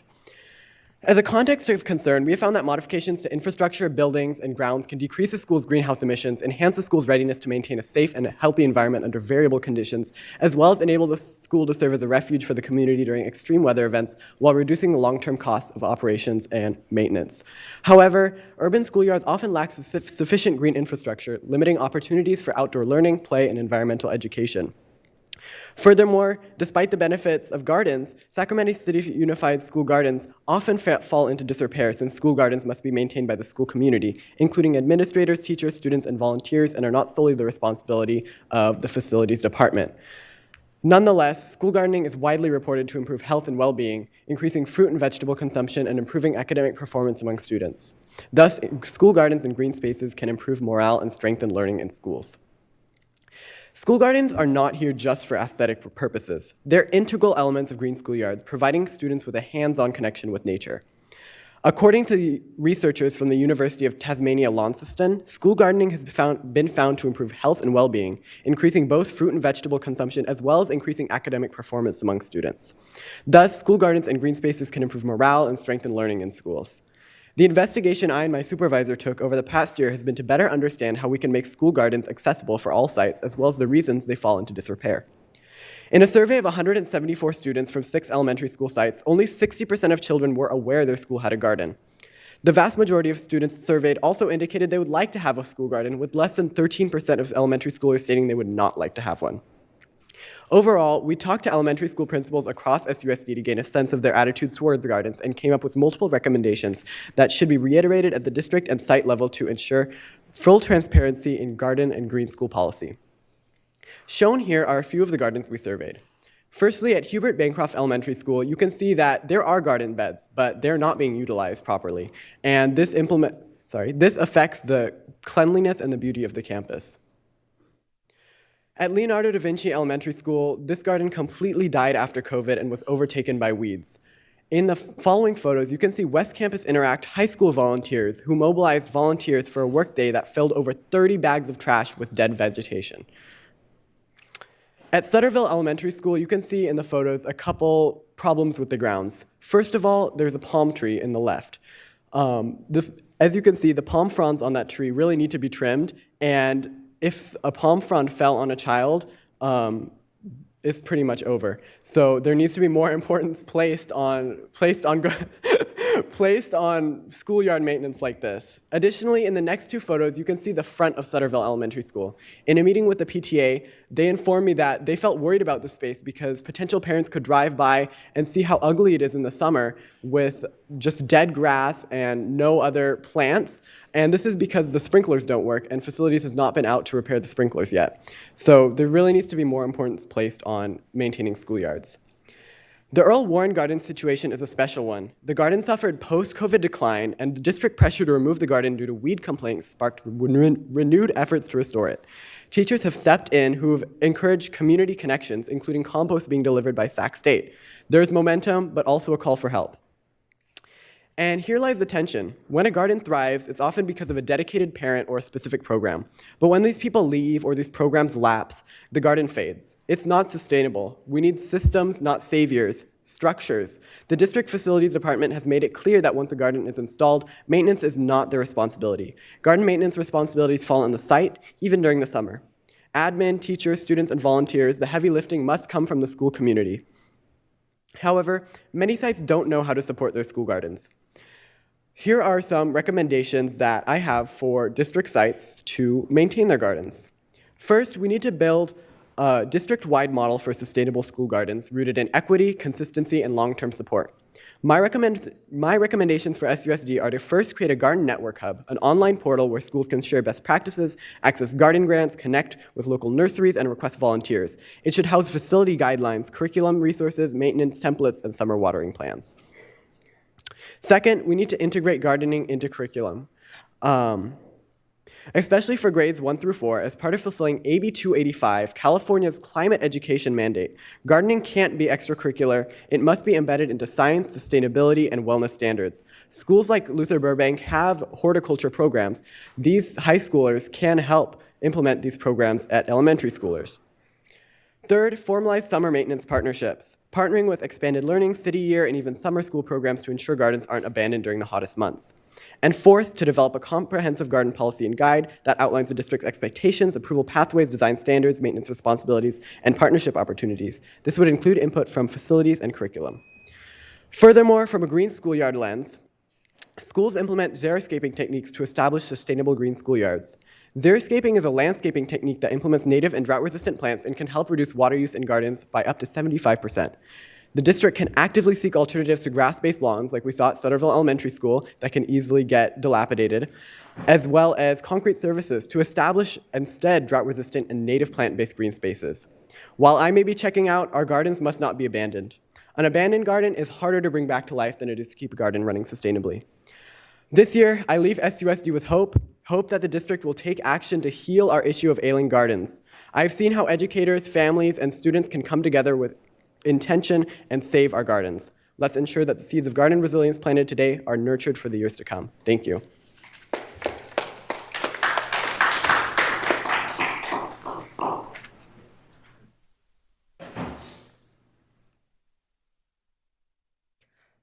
These are the next steps for the SAC. The Student Advisory Council has finalized recruitment for the next year. We will have a total of 20 representatives, having grown exponentially in the past 2 years. The Student Advisory Council will continue to work fully to represent the thoughts and voices of all students in the district. We will also aim to further develop relationships with various district stakeholders to bring to life our policy recommendations. And this is a list of the current Student Advisory members.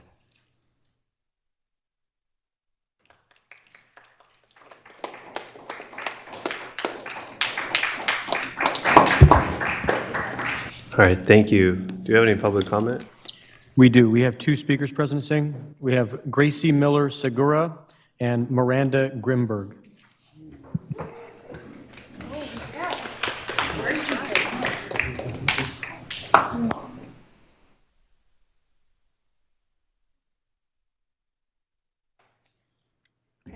Hello, my name is Gracie Miller-Segura, and I'm a former student board member, but more importantly, a former SUSD student. I'm here today to comment on the distinct lack of resolutions being heard tonight through no fault of the organizations, committees, and individuals meant to present them. After hearing from my former colleagues in the Student Advisory Council about the abrupt change in their ability to present the resolutions that they've been working on for the better part of the 24-25 school year, I was outraged at the failure of this district and school board in fulfilling their promise. During my time in SAC, and for many cohorts before me, we heard year after year about how the board wanted to prioritize youth voices. It seems now that that promise has become empty-handed. When you strip away the power from young voices, when you make it so their requests have no real accountability attached to them, you tokenize their voices for the benefit of external validation. You want their voices here to say you listened, to say that they're a part of the conversation, to say you're giving them representation in the decisions that impact them above all else. Without the accountability to hold them to your promises, how can you be sure that you're even listening? How can we be sure that students are part of the conversations? Do you realize the impact you hold by stomping on the work of these students? The months of research, data collection, organization, discussions, and planning that they've gone through. The efforts they've made to listen to their peers and create resolutions that put their direct voices at the forefront, voices you're ignoring now. Students are the heart of this district, and disregarding their work will endanger that heart. We've seen the consequences of ignoring SAC in the past. Don't let those same consequences emerge again. Thank you.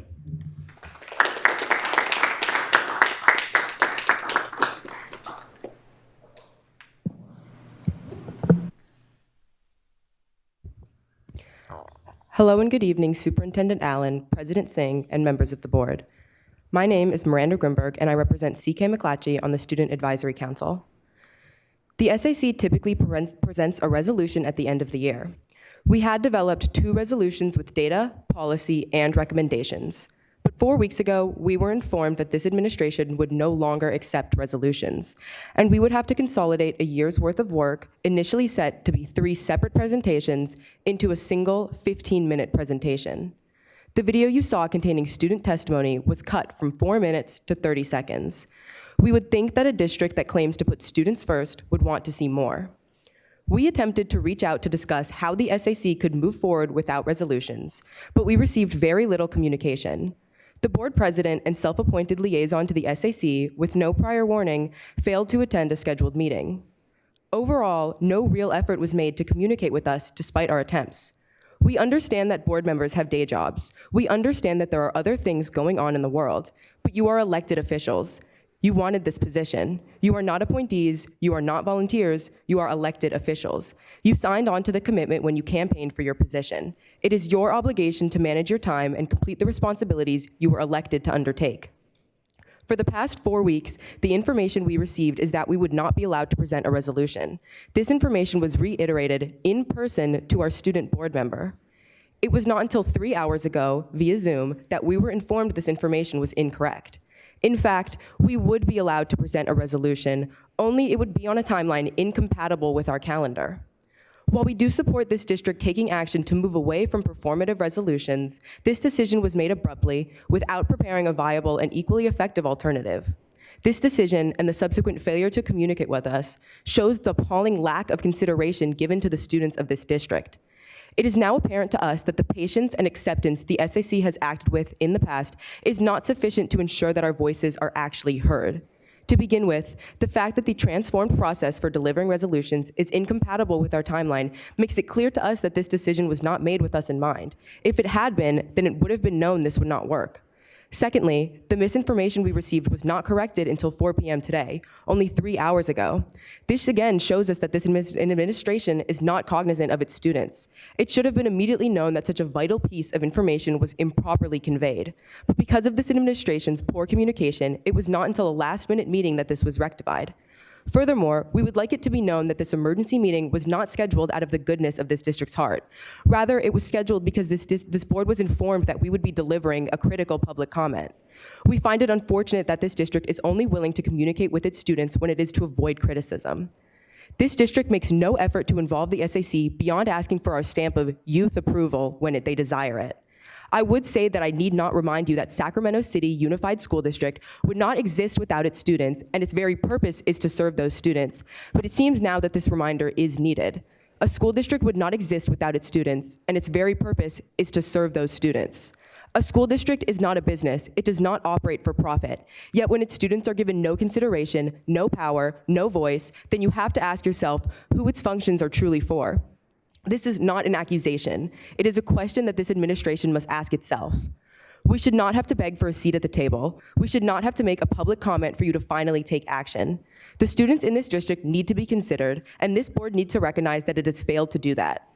Do not tell us that you tried your best. Do not tell us that you're sorry, and do not tell us that youth voice is a priority. Admit where you failed and tell us specifically how you will change and what you will do differently.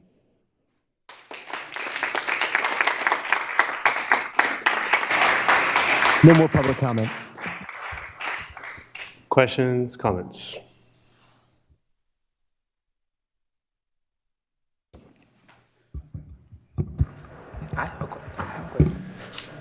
So I will address some of the policy things that were brought up. The board has a policy committee, and we are working to firstly update our policy in line with the school board, can't remember the group, California School Board Association has updated policy language that we can use to update the policies. The policies are outdated not only in this portion, but in general around some of the work and the language that we need to change. So that is something that the district is already working on. In terms of the other things, we appreciate the information that's been provided. I don't necessarily want to engage in a back and forth, and I appreciate the comments that folks have provided here.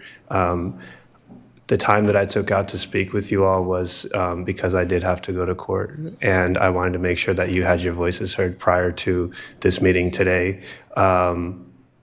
So I do want to figure out how you all want to move forward, but part of that is offering the fact that the resolution that we are trying to do, or I think to some level that was brought up, was to make sure that your presentation comes through so this board collectively gets to hear all the great work that you have done throughout the year, and from that we can collectively work together to build the resolution. It's not to take away the idea of a resolution. It's to give you the opportunity to build a collective resolution with this board, and I think that's what's being missed, is that we want to make sure these things are done, but that they're done even without the resolution. The resolution still exists. You can bring it forward. I know that timeline doesn't work for you all, so we can figure out what timeline does work. So that's just my comment. I think we understand that the resolutions are being changed in order to make them like a more collaborative process. But the issue that we have is, one, the timeline that this is proposed on doesn't work for us, and two, the decision to change resolutions to that form was made without considering us or without talking to us and how that collaboration would actually involve us. Okay, I hear you guys.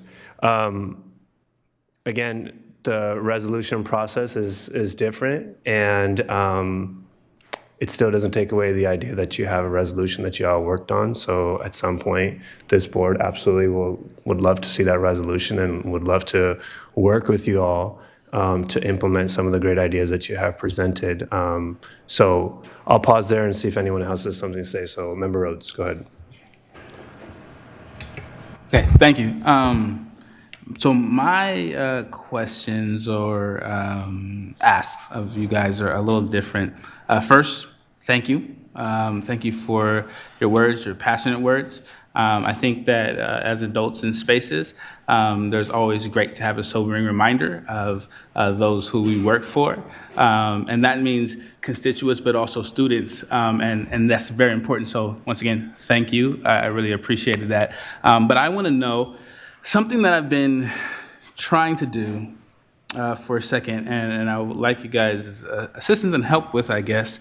I would love to do youth listening sessions inside of my trustee area, and I wanted to work with you. I think I mentioned it to Maggie before, but it's something that I would love to do with you all to really see, like, what are the things that students are thinking. We've done some smaller things in my area, but nothing like big and district bound or with your coalition. And I also would love to figure out how we can get more young people activated in the south side of the city. And so I'm hopeful that we can work on those things together. And once again, the work that we need to do for you guys is ongoing. I hear about the vaping at SES constantly. We hear about other things that are happening at school sites, but we don't actively live those experiences. We're not in the spaces. I just happen to have a son that's a high schooler, and so he tells me about those concerns often. And so I just, once again, want to commend you guys for coming up and saying it how it is, with no filter, no cut, no chaser. And I think that's important. That's very important because that's what people in positions of power that we ran for.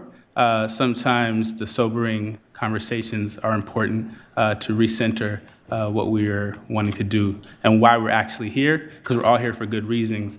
But to be refreshed with it is a beautiful thing. So once again, thank you for using your voice. Keep on using your voice in collaborative ways. And for our youth development folks, we appreciate you guys facilitating space for young people to come up and talk to people in positions of power with strength, with conviction, and their whole selves. That kind of stuff doesn't happen on accident, and it's through the work that you guys are doing every day and the comfort and safety they feel with you guys to have them here today. So thank you guys for all that. Thank you. Member Kayada. I just wanted to make sure, I know we're talking about the resolution issue, which is my first time hearing about it, so I'm still processing that, but I wanted to make sure that we didn't end this presentation without really thanking you for your work, because even though it didn't culminate in a resolution today, there's incredibly valuable information that I know you all spent a lot of time putting together. I thought I went to a SAC this year, but it might have been last year, and I recognize that's not enough. But seeing you all in action too, and I think it was probably last year because I don't think it's everyone here, it's really clear that this isn't just kind of slapped together. This is really built in your experiences and the experiences that are happening in all of our high schools. When you all come together and you're speaking really for, all 40,000 of our students, not just a group of you all. So I just want to say I appreciate it. I did get to read this presentation earlier today, and I listened now very closely. I think what I said last year during the SAC update was what you're bringing to us here is similar to what I hear when I am able to talk to kids in high school, which is not very often because my kids are younger than Chen was. But it is important that we know this because I think, like Chen said, we're not living the day-to-day that you all are.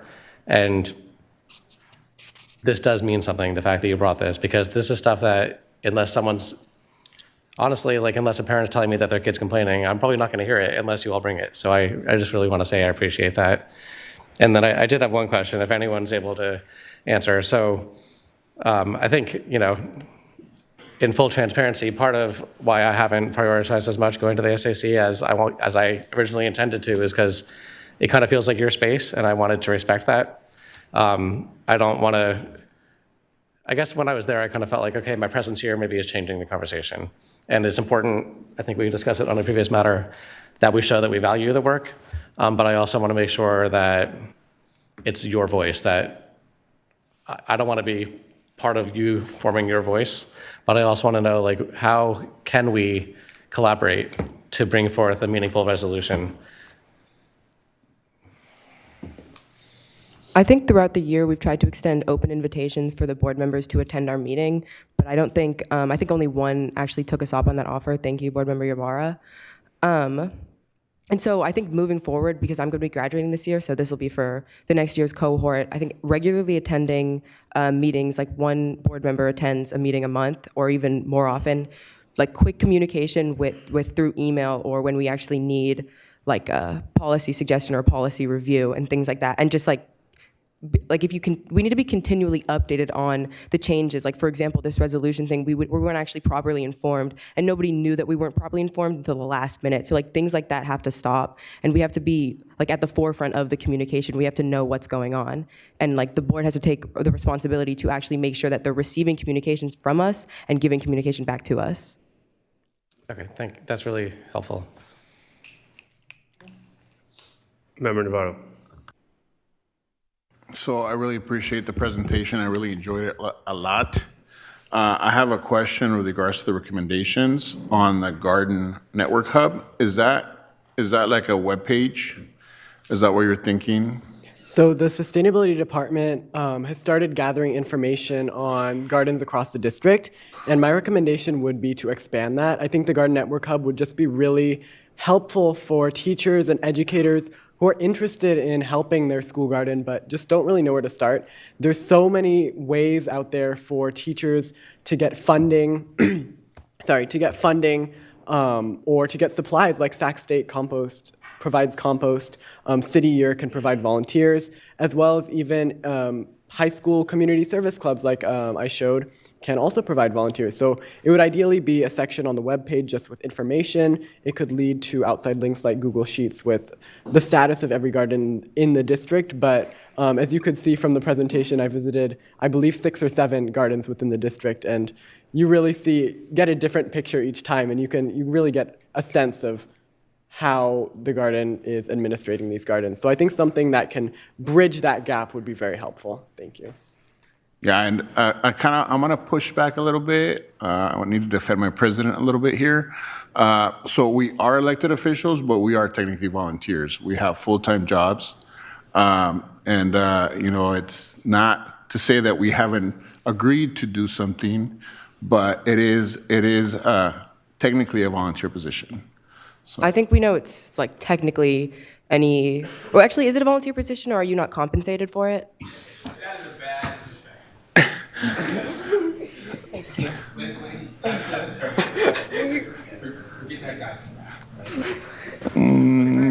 Okay, that's all. Let's All right, move on. Let's move on. Let's not have conversations like that. Let's just. Okay, let's move on. It's okay. There's a perspective. I think, Member Ibarra and then Member Benjamin. Yes. I just have a quick question. All of these recommendations are very beautifully put together. Were you all provided spaces in the LCAP space, in the CSAC space, the Community Schools Advisory Committee space, where there is some crossover and overlap in the work that's being done amongst committees? Was that something that was done at any time in this last year? Do you mean collaboration with them, like attending each other's meetings? Like them taking these recommendations that you gave to us are very straightforward, and they may or may not align with some of the work that's already happening within those committees. So my question is, were there at any point in the year, was your voice sought in those spaces? No, I don't think at any point in the year. Unfortunately, our normal advisor, Vane, isn't here with us, so she can't answer to that on whether or not that communication has been sent out. But as far as I know, and I think as far as any of us know, none of that. We haven't been in any of those spaces, and I think that's part of the issue. Is we don't know what the overlap would be because we struggle to actually communicate with other district staff. Okay. I just wanted to add on to that real quick. It's also not just been advisory committees, but trying to work with district staff and different departments. I would share out an anecdote from last SAC school year when we were working on our gender neutral restroom initiative, and then we found out after several months of work that LGBTQ plus support services was essentially trying to create the same resolution as us, and we had just not been connected this entire time. So I do think there is a chronic issue, not just with advisory committees, but also district staff in being able to be connected and being able to work together, which is something I'd like to hope that we can fix next year. Thank you. Sorry, I think I still have the mic open, but you guys are always welcome to reach out to me. So just, some of us may have more free time than others. That's all I was trying to say with that last remark. So I'm always available. Hit me up. All right. So I think what I hear, though, is that we do need to fix some things, and that includes getting you all really reacquainted with the type of staff that you need to be in connection with, and regardless of the fact that your current advisor is out, is no excuse, even from us or for anyone else, that you have not been able to find the voice that you need to find and the champions that you need to find on district staff. We are here, and also we get information as best as we can get from staff. So as surprised as we may feel from this presentation, that surprise comes because we also are limited in the information that we received, not because we don't want more information, but we get what we get. So the real issue here for me is to make sure that we find a path forward, which is what you asked us to do in your public comment. And we need to figure out how to find that path forward. I see some stuff in this resolution. I can work with staff later to figure out how to possibly move the resolution quicker or how that would work. I'm just not sure. Maybe there's a way to do it where we don't wait till the 26th, but we'll have to talk to staff and figure that out and get back to you all. I think in our view, the board should take a more active role in seeking out communication from us, reaching out to us to ask to attend our meetings, rather than waiting for us to ask you things or for people to tell you things. Understood. Thank you.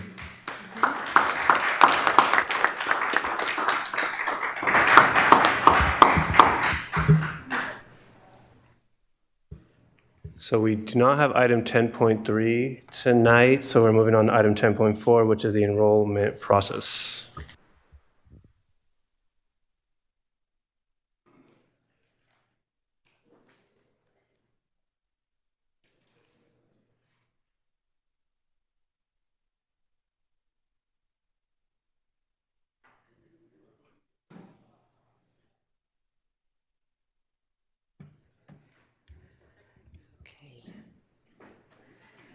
Good evening, board members, superintendent. Hello to each and every one of you.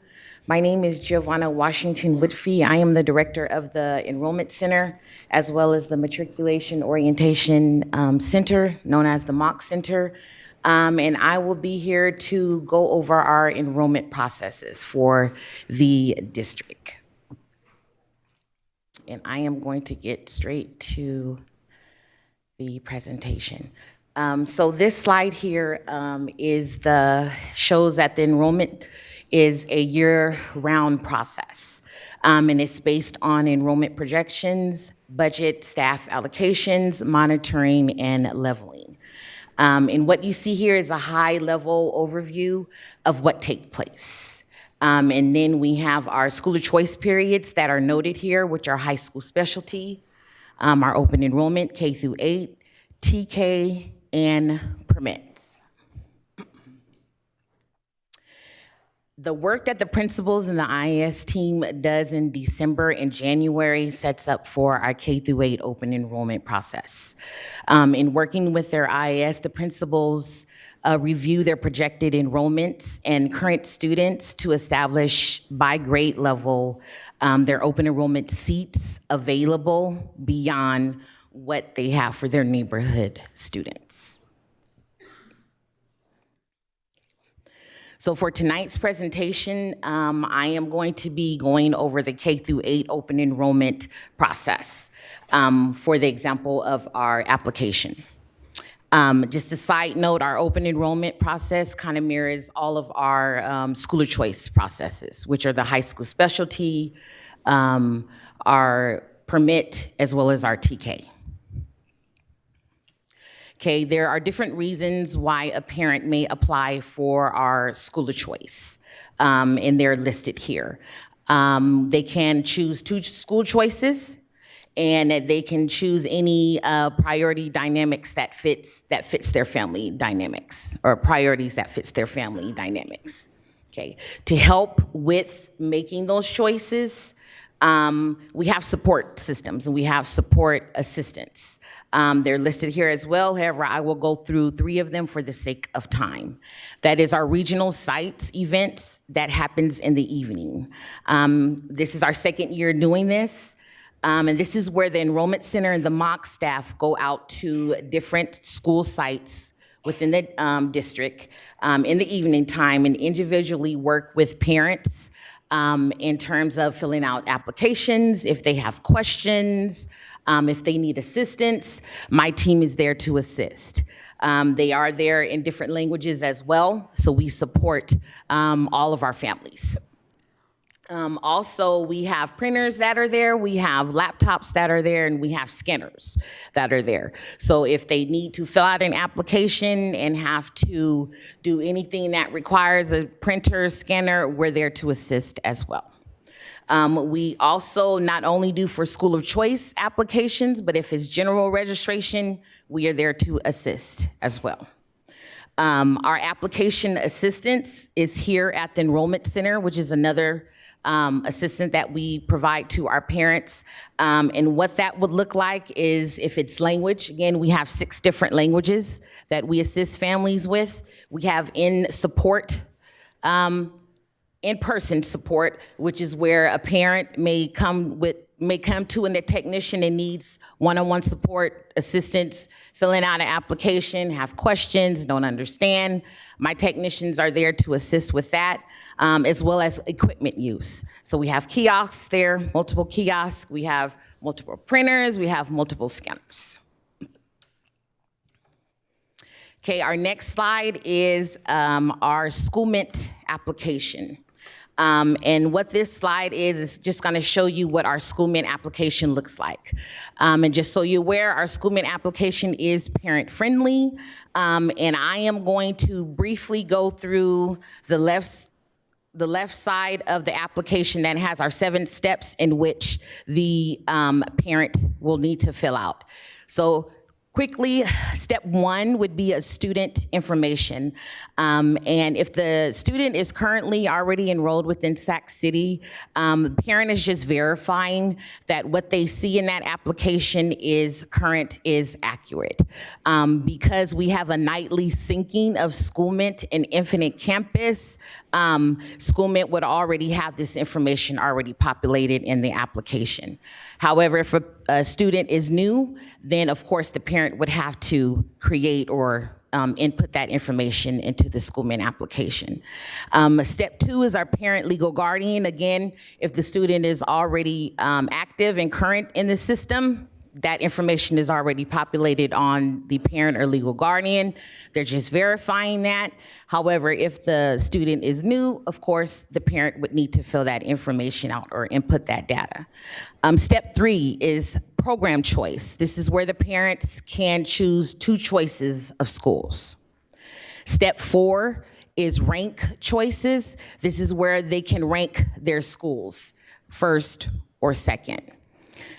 Step 5 is family preferences. This is where a parent can select their priorities. That priority would be parent employment, or that can be siblings, according to what the family dynamic is. And step 6 is signature page.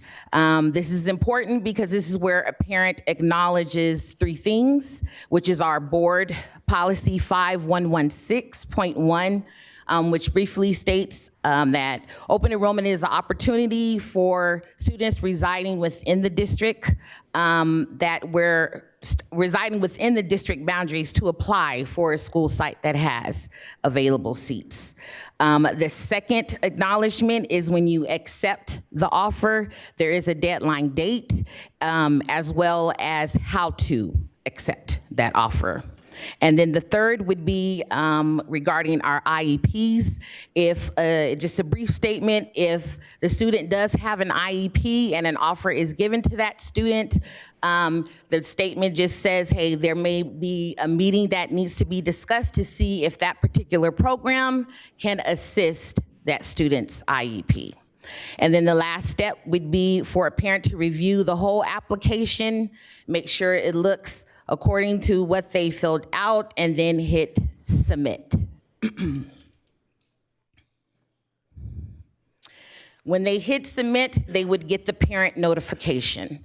And this is briefly just a notification that they successfully submitted their application, and then it gives information, important dates, and lets them know what their next step is. They can receive that both by however they select their communication. So it can be by text, it can be by email, or it can be by both. Okay. This slide here is our message center view. There's two views that a parent will see. The first view is if they're on their computer or if they're on their laptop. The second view is if they're on their phones. This information is visible and available on our website, so parents are informed what that looks like. And so what it is, it just shows you what the message center is. This is where they store their messages, as well as where parents can receive their messages. This slide here is our application of communication log. This would be for our staff, those that have access to Schoolmint, and this is staff only. This is briefly a breakdown of how we can monitor and how we can see where communications have went and who they went to. So briefly, when it says sent on, that's the date and time that the parent would receive the notification.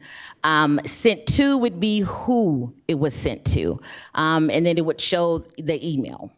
The type would be the type of communication that the parent is receiving, whether it was email or whether it was text or whether it was both. The subject would be the title of how that notification came to the parent or legal guardian. The status is where one can monitor to see if it was delivered, if it was read, if it was opened.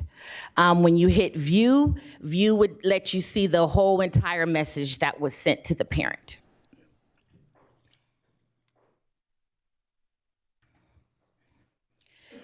Okay, this slide here talks about our TK application. And so our families applied through Schoolmint as well for the lottery for TK. TK is not offered at every school site, so spaces were awarded through the lottery process this year.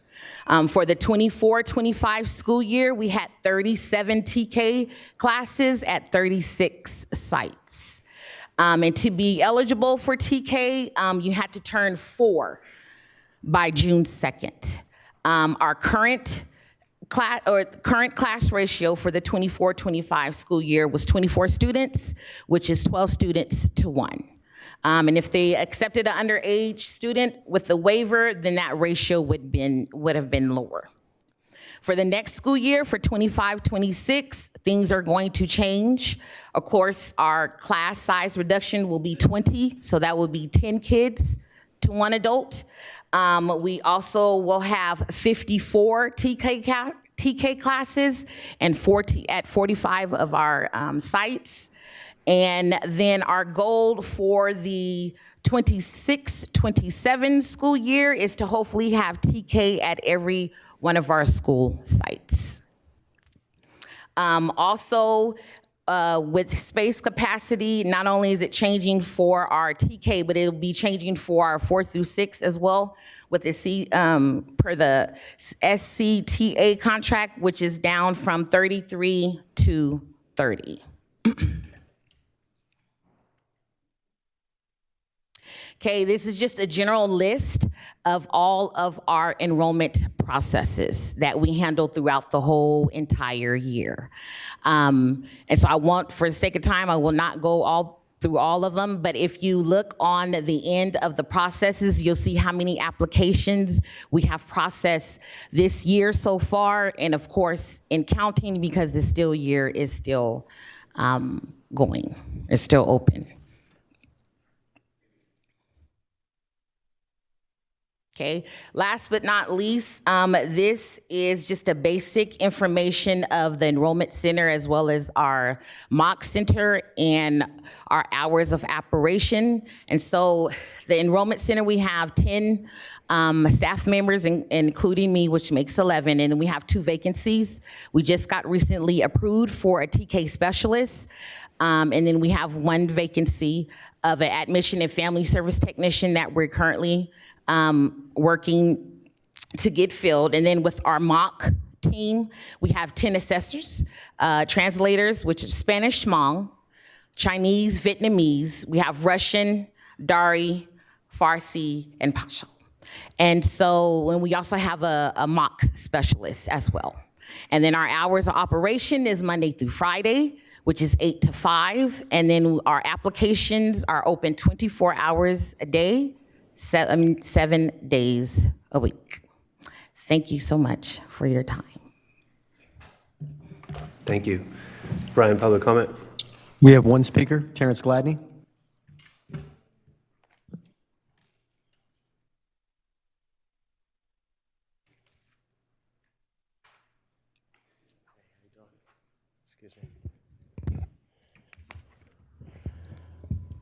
A few thoughts came up, so I'll try to be, I guess, as brief as 2 minutes allows. I guess I'm curious as to where's the source of the request for this presentation, and it's very curious given the timing that open enrollment and that whole process has passed. So I'm wondering also who is the intended audience. If I sort of connected the dots, I would imagine that there's either some sort of public attempt at transparency that's happening or some threat of litigation or the things that our district typically responds to that we're trying to be a little bit more transparent. So I will applaud that because I've asked for years about a little bit more transparency about open enrollment.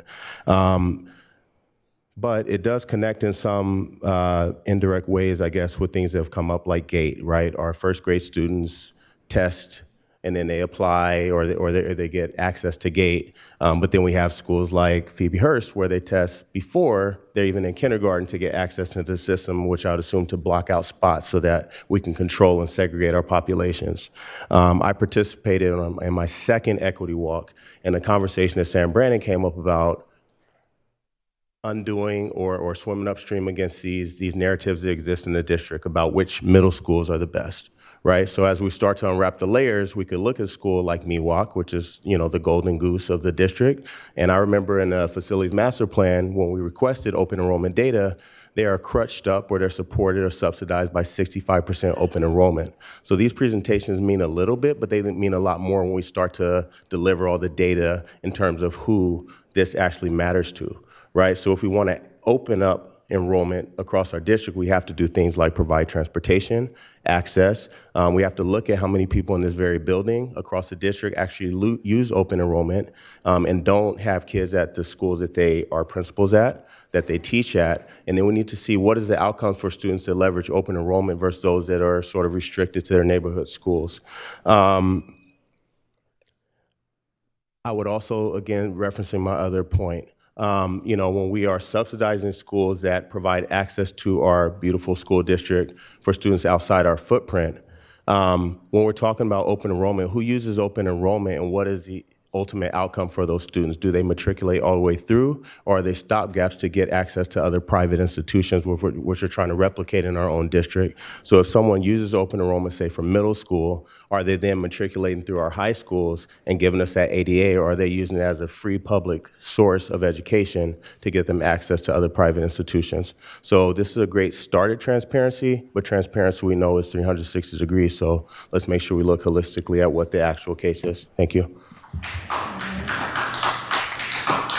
Thank you, Terrence.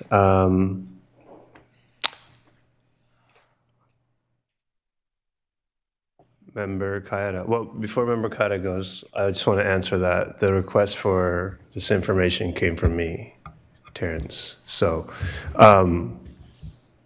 and part of it comes from the fact that I think all of us, I think sometimes in the effort of getting information, I realize that the information still needs to flow up here. So I'm realizing that even with today, where even efforts of transparency can backfire, where you're trying to figure out how to get everyone involved. And when you try to change systems, including folks and voices and changing systems is important to do as well, right? So the request came from me, and the request comes from that aspect of I think folks need to know how enrollment works, where it's going. One of the questions I did have is, or like a concern I had was that folks have talked about school mint, and I think the way you explained school mint was great. What I hear from parents is school mint makes no sense. So I don't know if there's a video that we should have recorded that just explained how school mint works, because the feedback I get is that school mint is confusing. And I'm not gonna lie, I only have a 14-month-old, but I'm already tripping out about school mint, because that was a lot of steps. That was like 7 steps plus 3 signatures or something. So I just want to be honest, like that's why I requested this, and I appreciate you explaining it, but I feel like there's a missing piece. I don't know if families feel as comfortable as we do, or maybe your staff does, because you understand the system a little bit better. Yes, note taken. And we do have tutorials on our website regarding how to apply or submit an application. And then, of course, if that doesn't work and they're still needing help or assistance, come down to see us. We're here to help. And can I ask, like, the school mint process, then you said that it automatically uploads with, what was the other one called? Or aligns with, there's school mint and there's one more. With Infinite Campus? Infinite Campus, okay. Infinite Campus, yeah. So if you're a current student and you're registered or trying to apply for open enrollment or high school especially, it syncs overnight and your information is already into school mint. So once a parent logs in and they have all the information in there, once they click on their account, the information would already come up. And so they're not adding anything. They're just making sure, okay, yes, this is my student. Yes, this is his birthday. Yes, this is our address. Yes, this is what we're choosing. So there's nothing additional that you would need to do if you're already a current student. Yeah. Thank you. Sorry, Member Carter, go ahead. No, thank you. I tried to hit it after you started speaking. So, I appreciate this presentation. Even, I understand probably the people who are watching now may not remember it, so we'll make sure we get it to them during enrollment next year. I also just wanted to, first of all, start off by thanking you for being here, thanking you for the 2 buys you had with us, giving us a lot of the same information before, and more importantly, thanking you and your team for the work that you do. I'm sure most of your phone calls are not thankful, so I just really want you to know that we appreciate that. Really the hard work and the long hours, and I know you all wear it internally when people, Thank you. yeah. Appreciate it. So, Terrence kind of stole a little of my thunder, but I think one of the things I wanted to really lead with is a lot of this is so important in our district, so important to parents, because we've leaned so heavily into open enrollment, where a lot of people feel like if you don't get the right school, your kid's not going to get the right education. And I think that really is the upstream solution to a lot of the problems. It shouldn't matter if you get your second choice school, because our school should all be great. I want to have a district where I do appreciate that we have some schools with specialized programs, and those are really important, and this is a perfect example of why open enrollment matters. But if you're just trying to go to one elementary school versus another, your neighborhood school should be your choice. The one right next to your house that your kid can walk to, we built our school system. It's expensive to run our schools because they're very small, because they're close to people's houses. And yet now we have people driving all over town trying to get the best advantage they can get for their kids. So I think we need to start by uplifting our neighborhood schools and really focusing our investment there. And that's obviously not something I'm asking you, but just wanted to put that out there. But I do have some requests, actually. So in trying to help people, because this, as I'm sure we can all share, it's probably the number one constituent interaction we have is help my kid with enrollment. Our policies don't seem to capture in writing everything that we do. It's hard for someone without talking to me, and then I have to talk to Mary and get an answer to figure out, like, what do I do? People want to do the right thing. They want to follow the process, but they don't know when they need to be doing what. What are their options if this doesn't work out? What are their options how do they create backup plans?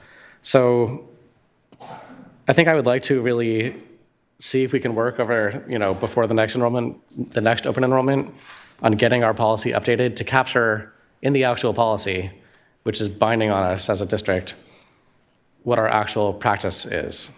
Because I know you all know it, but people who are trying to figure this information out don't know it, and it's not legally binding on, and you could change it.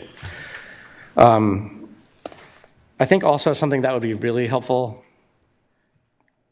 in our current system where people do try to get to a better school, for lack of a better term, is giving people more information so that they can make an informed decision. So for example, open enrollment and the permit system, they both open up and they say, these schools are available for enrollment. And I think you have some families where it's like, it's this school or nothing. But most families are like, I just want to get, there's a couple schools that would work for me. And if you told me we're anticipating 10 openings here and 2 openings here, I probably wouldn't do the one with anticipated 2 openings. I'd go over here where I have a better chance of getting in. So having that information will help. And also, I know once you get on a wait list, you can see your place on it, but understanding before you apply like live data, basically, because we were doing this when I was in college 25 years ago. You could see how many people are in the class right now, how many people, you can make those live decisions. And I know that that's a big ask, but I think it's something that would really help families and hopefully avoid a lot of the strife that your department has to deal with on the back end. And then we have a lot of information kind of just by listening and by dealing with angry people. But I'm wondering if we could do something to really do maybe a survey of our families who've been through the process or who are thinking about going through it. What do you need? What works for you? What doesn't work for you? And then when we go and talk to School Mint about their UI, their UX that's confusing to people, it's not just us saying we got these complaints or these people had a problem. It's this is what our community is calling for and this is what we need in the software for enrollment. And then finally, another big ask I know, but I think this would really help people, is just more information on the website. I think this is one of the areas, I know we have a lot of information, but this is one area where I think more is better because people will spend all their time looking into this. I would like to see something kind of like a scenario, a guidepost guide, like, I am a person who just moved into the district, what do? I am someone who is already in the district and this school is not a good fit, I need another one. What do I do and when do I do it? Or I just moved. Do I need to tell anyone? How does that affect my enrollment? All these things that are not implicitly known and they're not currently available in our FAQs. Maybe some of them are, but really in a way that is, you can kind of walk through the process and say, okay, great, this is what I need to do. And then finally, I would like to look into, again, when we look at our policy, because I think this would be part of the policy, but updating our wait list so that you can't be just on one wait list. So that if you come off of, and I know there's reasons that we do it that way, but I'm especially thinking about, I have too many families who come to me and they say, I'm on the wait list for open enrollment, and that's ongoing, but now the permit's opened. Should I try for the permit or should I stay on this wait list? I'm not really sure why you can't do the permit and the wait list from open enrollment. So I guess that was a lot, and I'm hoping we can get into it, not just kind of on the fly, but really get it in writing, get our policy set. But again, just to close, thank you so much, because I know it's incredibly difficult work, and when we're able to help people, it's the best calls I make. So, and that's all you're doing, so thank you. Thank you. Member Navarro. So I have a question on slide 9, and I think I brought this up before, and I think that someone brought up that you guys are working with a vendor to provide this. So the actual message icon, if there's messages waiting, it should be highlighted, right? So that's something I think the vendor can do really easily. And I believe that someone from the enrollment department has mentioned that they have suggested that for the vendor. Yes. Is there any update on that? Are they already working on it? Is it scheduled to be here next year? Any update on that? No, so I actually had a meeting with our representative today to speak on that. And so she's looking more into what, because there's a new updated School Mint renewal that's going to be coming out, and so she's looking into getting, if not that, something that we can give, either give them like a notification, hey, you have two messages unread, or some kind of notifications, or other than just a highlighted message center. So we're trying to do both ways so that we can notify or remind parents, hey, make sure you check your message center. So Okay. we're looking at different options right. for that, yeah. Yeah, just some way that the user knows that they have a message pending, right? Right, So, yeah. right. And the other question I have is, or I guess I'm concerned about the challenges for parents that don't speak English and are not very good with technology. So say they come to the enrollment center. Is it possible for someone to actually input the information for them? Like, you know, and how many people are actually coming to the enrollment center to get help? I would like to see those numbers. Or I know you're not going to have those numbers right now, but it'd be good to see, just to see how many people are coming. And we don't really necessarily have the funding, but it'd be nice if we can staff it so we can accommodate it, so we can accommodate all those people coming to that. Okay. Or do you believe that you're staffed adequately to be able to handle the demand that is coming there? Yes, I believe my staff does. We've had a lot of disabled parents to come in, and my staff was able to adequately help them. Even to the point where we had a family that had no fingers, and was working with, and she was able, it took her a long time, but we were able to get her student application submitted, and she was grateful that we were able to have patience with her, take the time to actually walk her through the steps. So my team is a very awesome team, very patient, very accommodating to all of our family needs. So, but that's a good point. Thank you. Perfect, thank you. Yeah. Thank you. Memory Bada. I don't want to repeat some of what we've already heard this evening, so I'm going to ask us to, I'm going to reference some stuff on slide 6. And that's going back to open enrollment. Just enrollment in particular, I think something that is missing in the district, and again, reiterating what Mr. Kayada said earlier, that I'm thankful for all of the work that you all have been working really hard in the most recent weeks, specifically working with all of the feedback you're getting. I think that's great. Something though, that one of my concerns is that just as a society, we've moved to looking at using our electronic form of doing things to kind of to front load most of the work. But for families who don't access or don't use technology frequently, this can become extremely overwhelming. And so when you don't know that this is coming and you have a student graduating from 6th grade who's now going into the 8th grade and beyond, this is all like thrown at you all of a sudden in the beginning of 7th grade or in the process of open enrollment, right? So I'm interested in learning how, as a board, we can support what that would look like, getting that information out to families before they have to go through these processes. So what would that look like? Can we start circulating? You referenced that there's videos that have been made or a video that has been made. How do we make that accessible to families before the process begins so that we know that we're getting that information out there? And I know that something that I've brought up, I think it was in a conversation, I don't even remember with who, but I think something else that could be helpful is something that consistently happens, and I know I've done this as a parent in the past, is we will walk right past the building where registration happens and walk into either the main entrance or the PRC or constituent's office. So providing those folks with some very straightforward, frequently asked questions that they can use to make sure that they're giving accurate information. Because I think another piece is people mean well and will give information to the best of their own knowledge, but it's not always accurate. So then now you have to de-escalate that once they make it down there, right?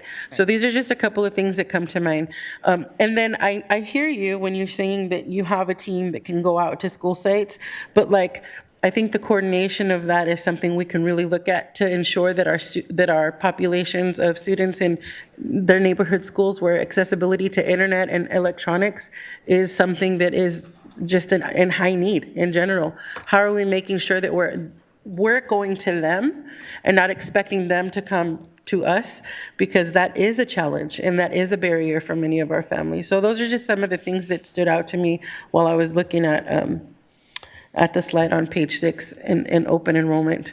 And yeah, that's all I'm going to say for this evening. But once again, thank you for all of your work in this presentation. It's been very helpful.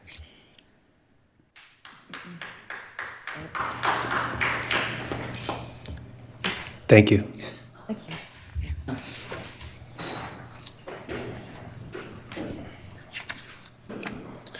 All right, 10.5 website updates.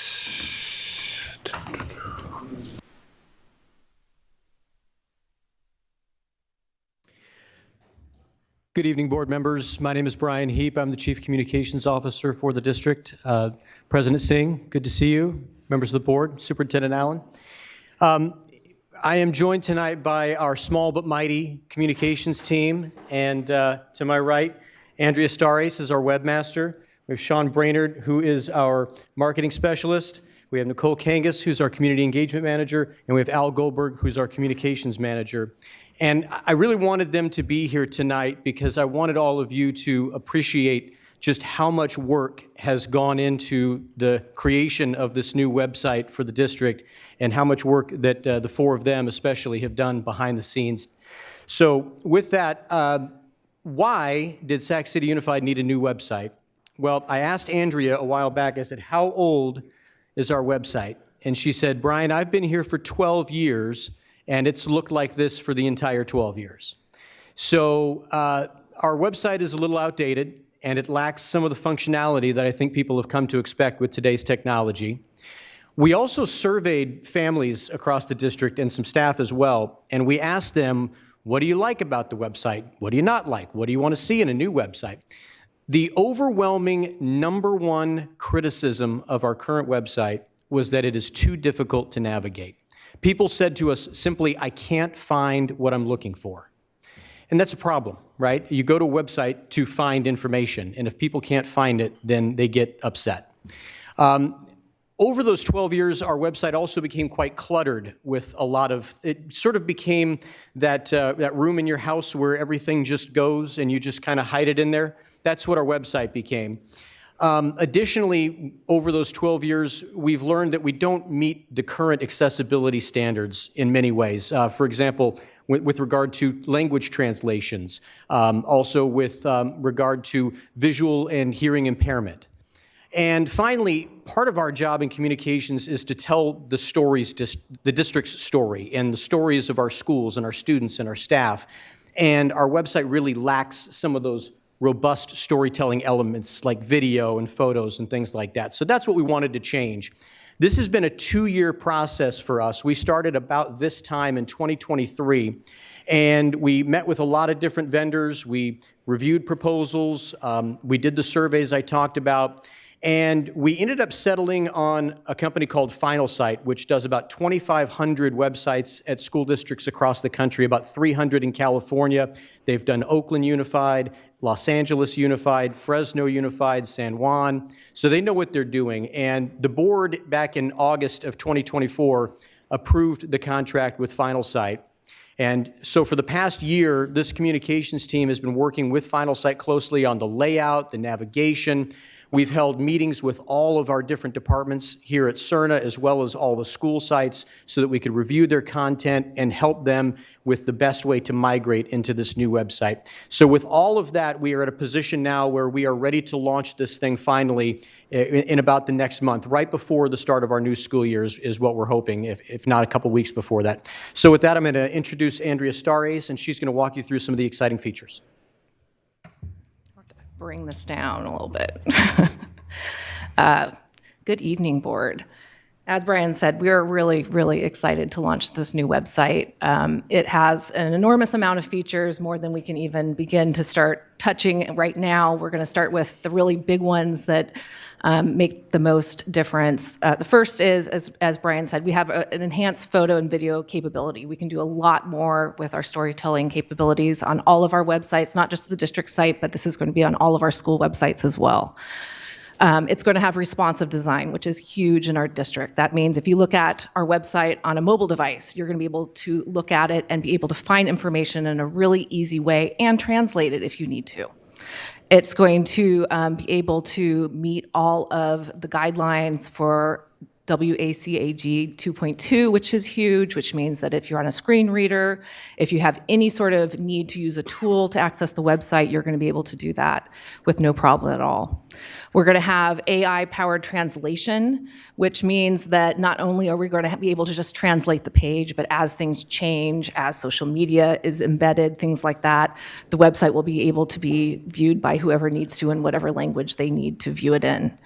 And on top of that, one thing we don't have on our current website is we do not have a protected employee section. So we will be having that built into the new website so that all of our employee, internal communications will be behind a firewall. I'm going to show you a little bit of our website now. We're going to have Danielle switch over to our preview so I can kind of give you a little bit of a feel of how it's going to look. We are building it out right now, so this is not the actual website. This is just a preview of it. All right. So as you can see in the background, we have some video B-roll of our students. This will be updated about twice a year. We have a green bar at the very top, which is called a utility bar. This is going to be on all of our websites, and it's going to allow different users to access their top information from a drop-down. So both staff and students and families. That's where you'll also be able to translate the website as well. And then you'll also be able to toggle between the different schools. So if you are a family that has kids at different school sites, you'll be able to toggle to them pretty well. Underneath the video, you'll see that there are, I think there are 7 quick links. These are our top pieces of content that people are looking for. So it goes to our employee section, campus modernization, how to get school tours, how to learn about our schools before and after school content.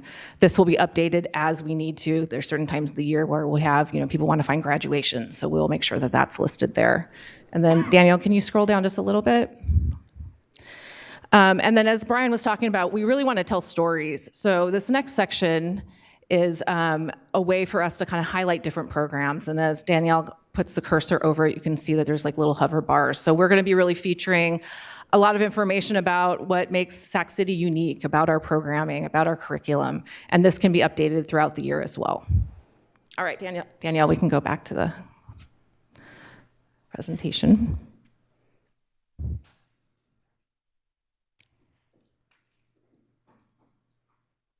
All right, you can go to the, okay, that's me. All right, and as I mentioned, so school websites are also going to be updated. And this is going to allow them all to be consistent, but also branded out with their colors, their mascots, their logos. The way that this new website works is that we will be able to manage content at a district level and push it out to sites as opposed to updating each site individually, which is what we have to do now. So this is going to greatly reduce workload for schools to keep certain content updated, like enrollment information, bell schedules, holiday information, things like that, that makes a lot of sense for the district to be updating anyhow. So that is going to be something that's going to be a really big win for everyone. We also will be able to push out district news from the district site to the sites as well. So if it is something about, kindergarten registration is coming up, we'll make sure all the elementary schools get that up on their homepage at the same time that we put it out as a district. So it's just expanding the reach of our marketing and promotion. We're also going to be integrating a lot of content. So right now, everything is manually added to the website. So we're going to have our staff directories automatically be integrated with our system. So as someone moves sites, it'll be reflective on the websites. If certain schools use Google Calendars, for instance, we can embed that information. They don't have to then, have to add it manually.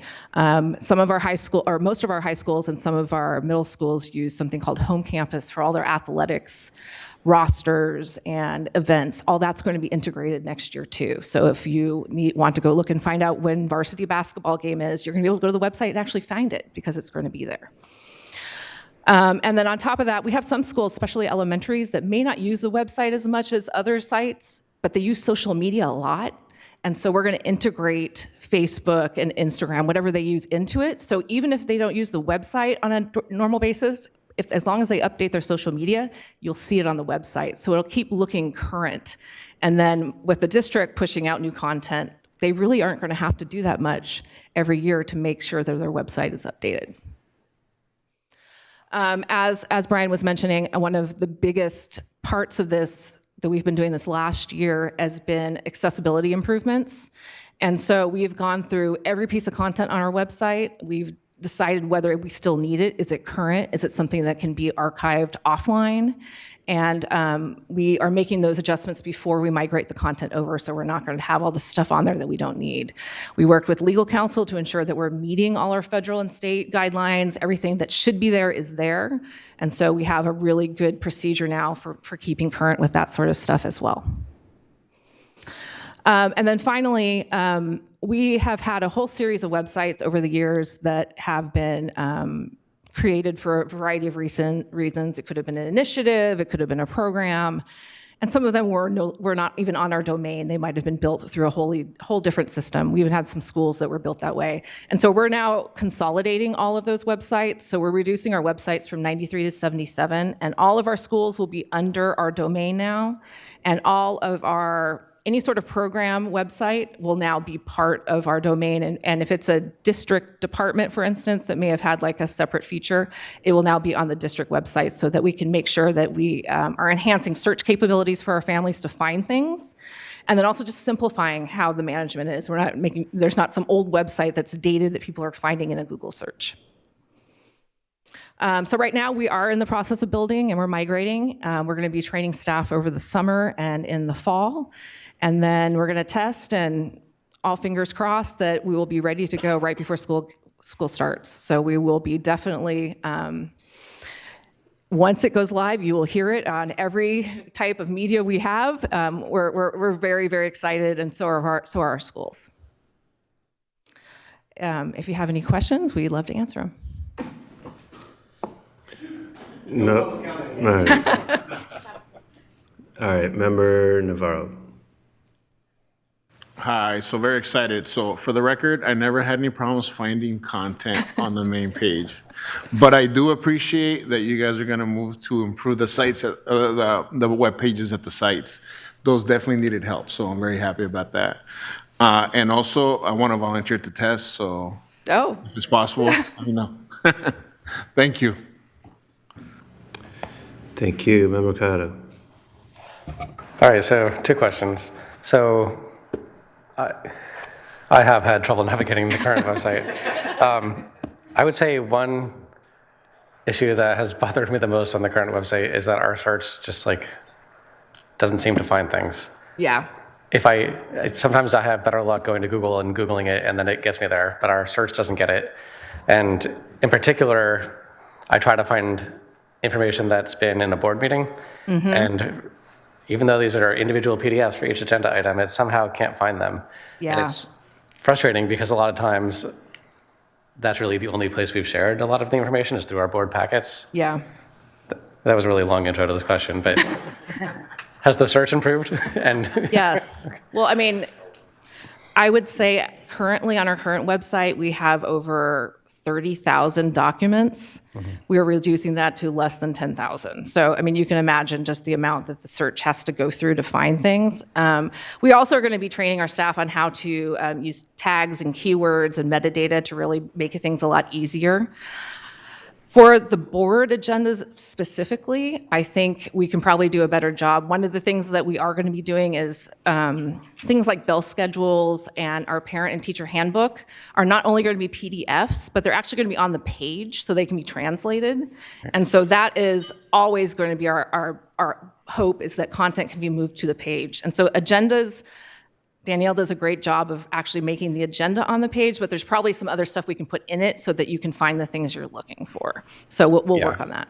Yeah, and I'm not thinking about integrating the full PDF into the search necessarily. No, I agree. Yeah. But you know what I mean? Like there's more we can add to it so that the search improves. Okay. Yeah.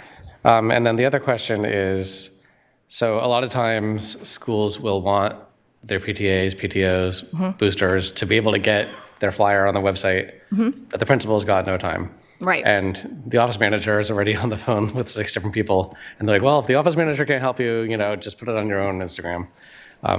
Are we able to have a process to make that easier to Yes. get those on the? And I would say each school really manages their website completely different. Some, it is a parent volunteer who is tech savvy. They're the ones that kind of take it over. As long as they go through the training, we allow them to be that person to help. So, so yes, we can do a variety of things. We can have it multiple people at each site, responsible for different things, and there's protection so that they can't access certain parts and things like that. So yes, there's a lot we can do to help and support our sites so that they can use their websites correctly. Okay.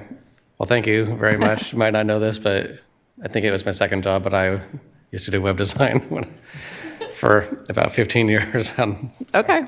Really appreciate it. I know that there's a lot more than you're telling us here. Thank you. Thank you. Thank you. Student member. Thank you for the updates. The website looks amazing. I just had a quick question about the process for checking for bugs and errors, especially with the AI translation, and if there's any system in place to report potential mistranslations or issues on the website. Yeah, and a lot of times, when you do those kind of AI translations, there's going to be maybe someone wants to make a slight change, use a different word. You can manually go in and make all those changes. So I think where it's going to become the most useful is, since we have an enormous amount of content, just kind of having that translation feature on any page of our website. But the ones we know people are going to the most, we're going to have those checks and balances to make sure that our mock center helps us look through those and make sure that those are correct. Because those are the ones we really, really want to make sure that we are using the right language and that people understand what we're trying to say. Okay, awesome. Thank you. Yep. Member Benjamin. Yeah, I just have a question. First of all, thank you for all your work, and this site does look good. But in kind of keeping with the theme of elevating the student voice, are we looking to utilize any of our young creatives in our district? Right, we have some schools that our IT schools, the New Tech, and the Met and things like that. So are we looking to use some of our youth Some to schools inform us? already do that. Well, they'll have an intern who works in the office and they're in charge of a certain project and things like that. But I think that's a great idea. We currently have a Met intern that works with us who's been helping us take photos all across the district and doing all sorts of other work on this project. So we value her work, and we would love to have more people involved. But yes, yeah, of course. Thank you. Member Ibarra. Great job. This is amazing.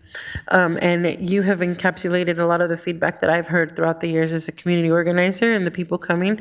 I also want to just give a huge shout out to how responsive you guys are as a communications team. That wasn't really encapsulated here, probably because you worked on this to give us a report. So I just want to say that I appreciate how responsive you are to our concerns. I know recently I had some constituents bring some concerns up to me, and I emailed Danielle, and within 15 minutes or less, you guys handled it. So I share that to say that your work and your determination to really make progress and change reflects in your work day to day. So thank you for all of that. That's all I wanted to say this evening. I'll say thank you from all of us. All right, I don't see any other comments. All I will add is I know that if we could get a way to link, we have a list of schools underneath our board pages. So something that links to those schools and vice versa. So when you go on a school page, you'll know how to contact a board member. Or sometimes people don't know who their board member is, so they won't know until they go to a school site. So just have that back and forth. That would be great. Yeah. Cool. All right, thank you. Thank you.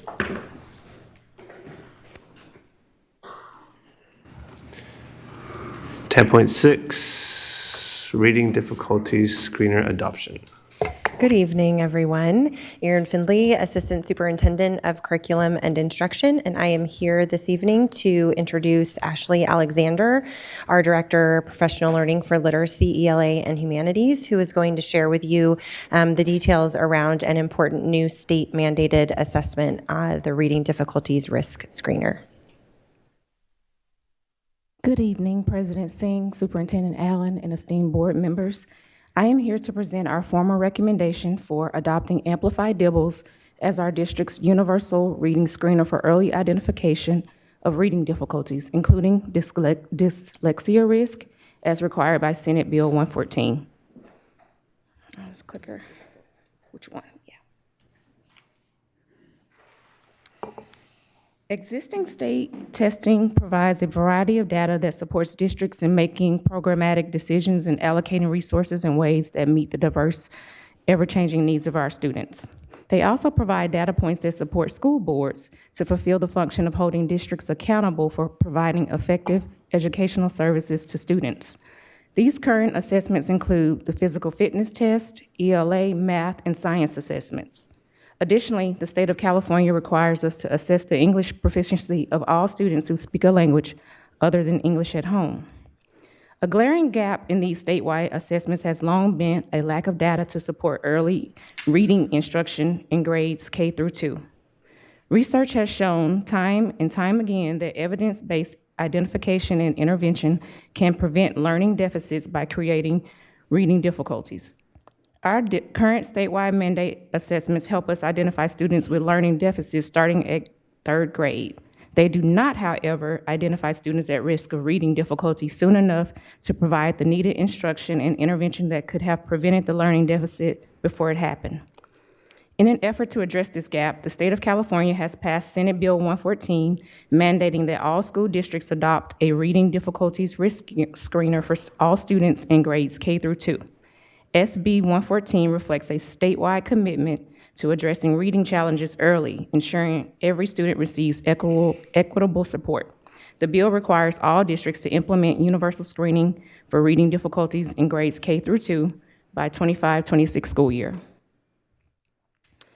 Senate Bill 114 reflects a statewide commitment to addressing reading challenges early, ensuring every student receives equitable support. The bill requires all districts to implement universal screening for reading difficulties in grades K through 2 by the 25-26 school year.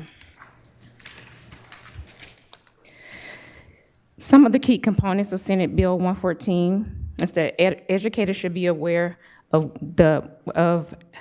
as this new law takes effect. By June 30th, 25, LEAs are required to adopt a screening instrument from state-approved list. At the beginning of the 25-26 school year and annually thereafter, LEAs must assess each pupil in grades K through 2 using the adopted screening instrument. Students found to be at risk for reading must be provided with services and supports that addresses their needs, which may include evidence-based literacy instruction focused on specific needs, progress monitoring, early intervention and general education program, one-on-one or small group tutoring, and further evaluation or diagnostic assessments. This is the timeline the bill created for the State Board of Education and LEAs. The State Board of Education brought together a panel of experts from across the state in January of last year to create an approved list of reading difficulty risk screeners.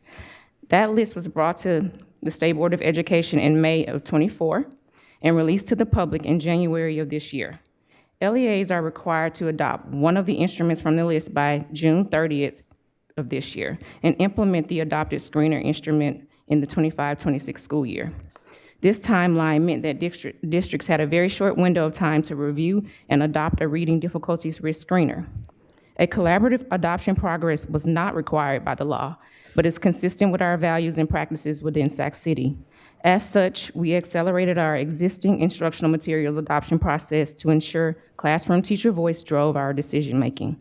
The asterisk on the words every and all is because there is language in the legislation about students who can be exempt from screening and how parents can opt out. This is Sac City's timeline. We invited all teachers of K-2 students, including special education teachers and resource teachers, to participate in our reading difficulties risk screener pilot and adoption committee.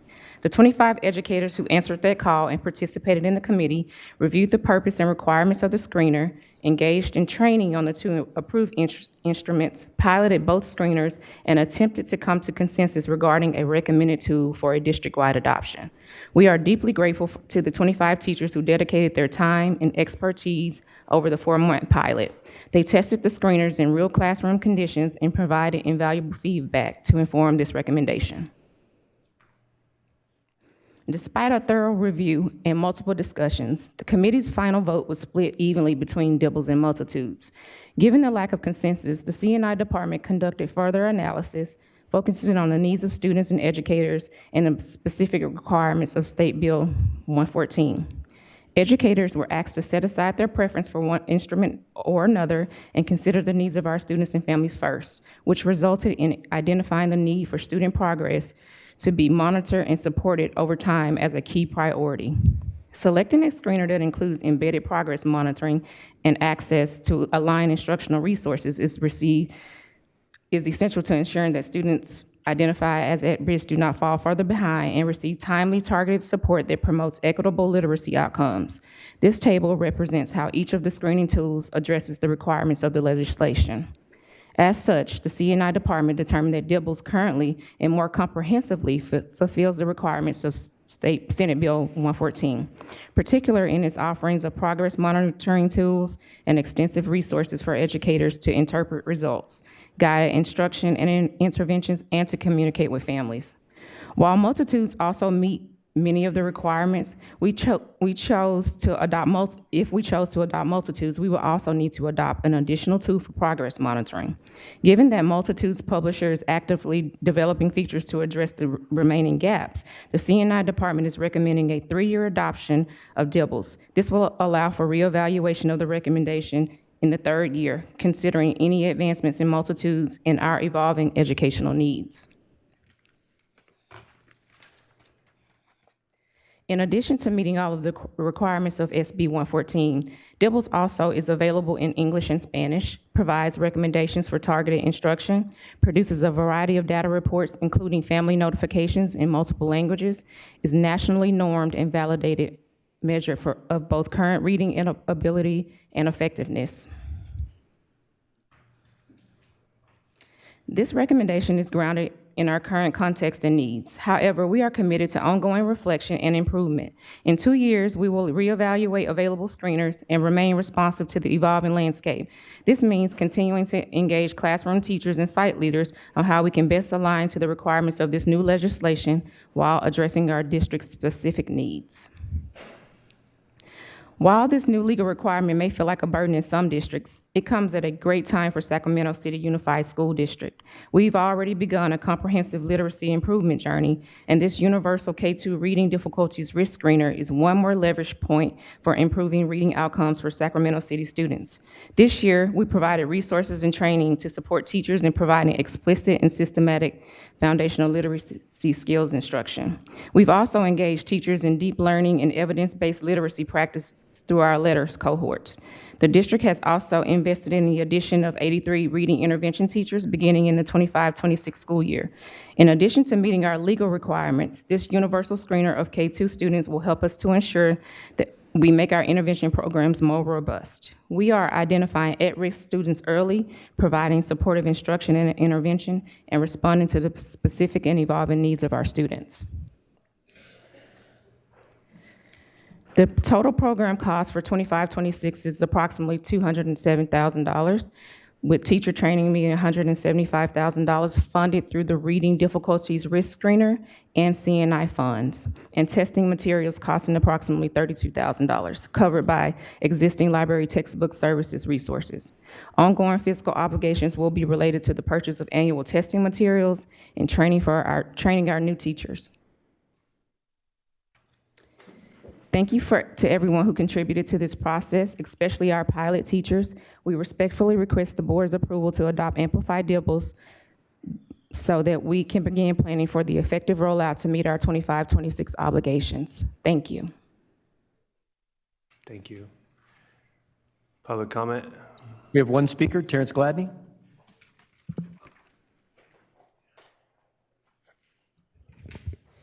Thank you to Aaron and Ashley. Obviously, literacy is at the foundation of what we need to get better at to improve outcomes for all of our scholars. When I heard the stakeholder engagement, I did not hear community members or parents or students. So again, the same narrative is uplifted in multiple spaces at this very podium.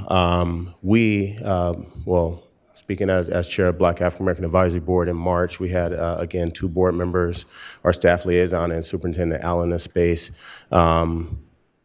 listening to a diagnostic tool around literacy, and that conversation never re-elevated to the surface. I don't know where it fits within our overall district framework for literacy, but I think that we're in a space to where we should not be singling in on individual strategies, but as Ashley said, we need to have a multitude of strategies, especially for our most underserved students who have suffered the most historically disgraceful outcomes within this system and other systems that reflect ours, being public education. So again, given the time that we invested with staff, with board members in the space, we ask that you guys continue to consider all of the possible avenues and opportunities with a heightened focus on those who have been underserved by our system. And we hope to re-engage those conversations around the tools that we elevated to figure out if they fit at all. But we do want to make sure that we're looking at everything with a wide lens and perspective, because none of our children can afford to be sort of left in the margins or even just left in the periphery of as we move forward. So thank you. Thank you. Comments, questions from the board?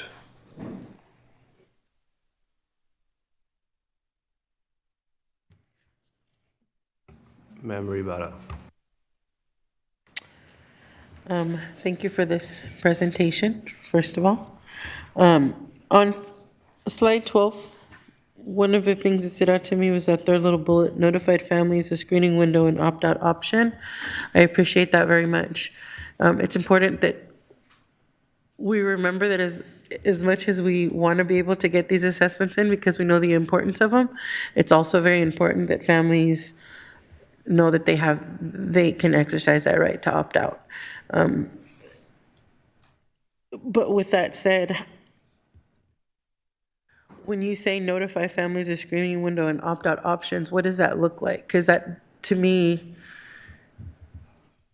depending on how the messaging is and how it goes out, can go wrong in many ways, if that makes sense. Because I don't want to discourage families from wanting to have the assessments done. So what does that look like? I hope my question makes sense. Does, for sure. So Amplified Dibbles, they have parent letters and they're offered in a variety of languages. And so we're thinking to have those letters to go out at the beginning of the school year with the back to school packets. That makes a lot of sense. And if there's anything in particular that you are concerned about, we'd be happy to have that conversation or get that feedback from you so we can consider that when we're doing it. Yeah, that makes sense. I was just like, I want to make sure we were cautious on how the information went out. So the way that it is explained seems simple and straightforward. Not for right now, but moving forward, like forward and future thinking, when I see like how we're implementing all of this stuff, I just think about how we can integrate. We serve such a high population of English learners. So looking at what it would look like to have this approach as like, when I think about English learners, specifically when they're new to the country, right? Like our newcomers, this is an opportunity for the whole family to have some kind of learning experience. And so when I think about reading, I think about what does that look like? And how do we explore that, and who needs to be part of those conversations so that in the future we can kind of implement something that reflects the diversity of the languages that are spoken in our district, and the accessibility to. We heard earlier from our CSAC presentation, right, that we were working with our adult school to bring English classes to one of our schools, but like, what does it look like to integrate it into family engaging practices at the school? So I hope all of that makes sense. Again, it's kind of late, I know, but thank you for your presentation, and I really look forward to seeing what this brings to our district. Thank you. So one of the things that we consider when trying to select a screener is the resources for parents. And so Amplified Dibbles does offer those resources. Currently, though, of the screeners that were approved for us to adopt, they only have English and Spanish. So hopefully the companies are knowing that they need to have additional languages. So hopefully we get that soon. Absolutely. Thank you so much. Member Navarro. Thank you. So all the screeners that were available, none of them have other than English and Spanish then? That is correct. There were 4 approved screeners. One of them only had English, and the other 3 offer English and Spanish. Okay. I think that's it for now. Thank you for the question. Any other questions or comments? All right, well, this requires a vote. So I'll see if I'll just move. Does anyone want a second? You got 3 seconds. Pick anyone. April's, Member Ibarra, second. All right, we'll go to student member vote. Aye. Member Kayada? Aye. Member Benjamin? Aye. Member Navarro? Aye. Member Rhodes? Aye. Member Singh? Aye. Member Ibarra? Aye. Thank you. Thank you. All right, moving on to our public hearings. We're going to start with 11.1, 2526 LCAP plan. Dr. Eldridge, had to say it twice because my mic turned off.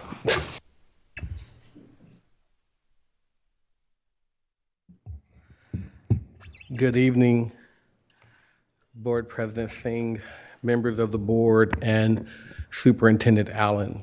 Tonight I'm here to facilitate the public hearing of the 2025-26 Local Control and Accountability Plan, frequently referred to as the LCAP.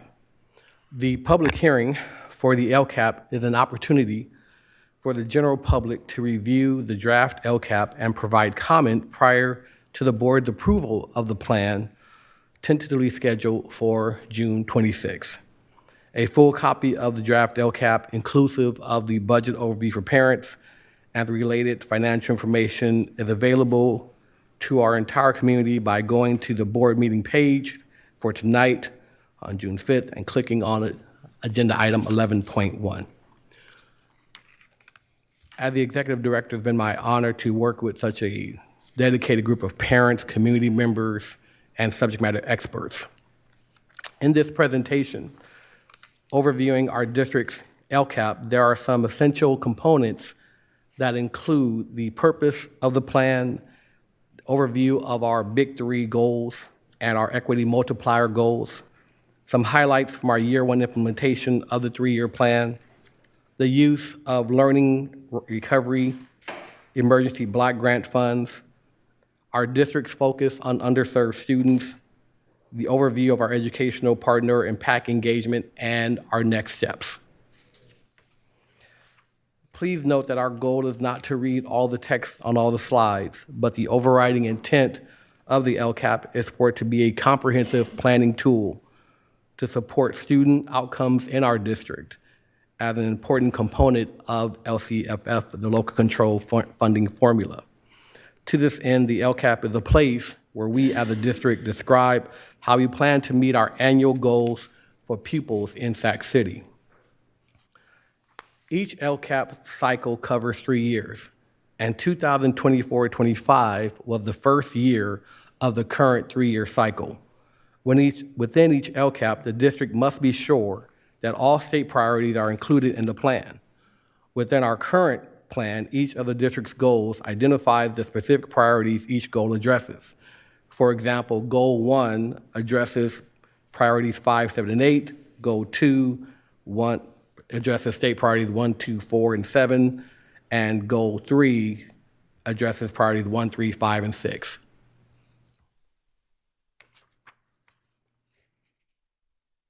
Within our current LCAP, there are 3 big district goals. Graduation outcomes are covered in Goal 1. Academic outcomes are covered in Goal 2, and welcoming and safety outcomes are covered in Goal 3. There are also 12 site-specific equity multiplier goals for schools that received additional one-time supplemental allotments based on their sites' student mobility, of greater than 25% and socioeconomic status of greater than 70%.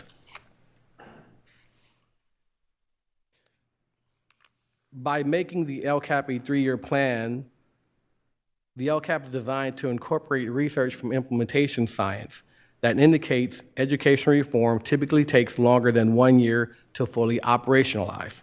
However, one of the reasons results are reviewed annually is to check out the effectiveness of the action's implementation and how well the team is incorporating implementation science into the actual work. Speaking of annual highlights, on these next few slides, we have included some highlights from our year 1 implementation of the LCAP in 2024-25. Again, we're not trying to read all the words on the slide, but it's important to note that the district observed some growth in year 1 within our graduation outcomes, as the district is seeing increases in the percent of students on track for both graduation and for meeting A to G standards overall and in various student groups. We also observed some promising gains in Goals 2 academic outcomes, as the percent of grades earned that were C's or higher in English language arts and mathematics in both secondary grades and 3s or higher in elementary. We've seen improvements in our student groups and as identified in those who are underserved. And so there's a lot of data there, but you can see there's many improvements across the board. And while there is much work to do, we are seeing evidence of potential promising practices in Goals 3 welcoming and safety outcomes, as indicated by a reduction in our district's preliminary suspension data and increases in our school climate survey responses for several of our student groups and for parents and guardians.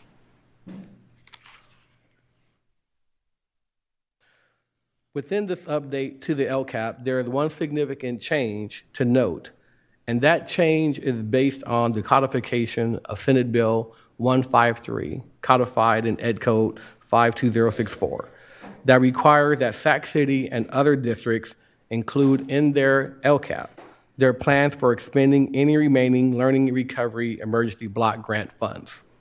After performing a needs assessment for the purpose of informing our decision to expend these funds, which included, and is included, by the way, in our LCAP's annual reflections.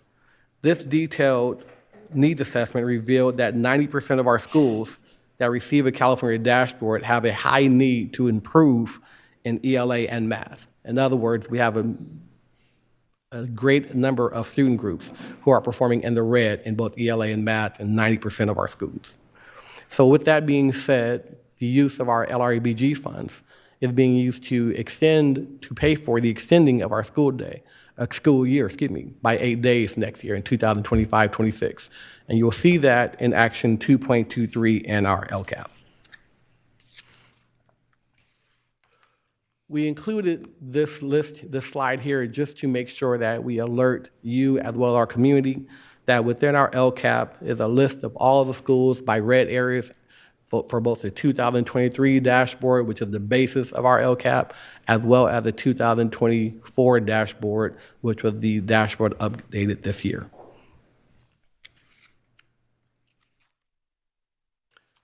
An important guiding light for our LCAP, as a result of the collaborative work with our Parent Advisory Committee, is its continuing focus on underserved student groups. And our theory of action continues to rest on the belief that as the district improves the services and the outcomes for students in our underserved groups, it will also improve outcomes and services for all students in the district.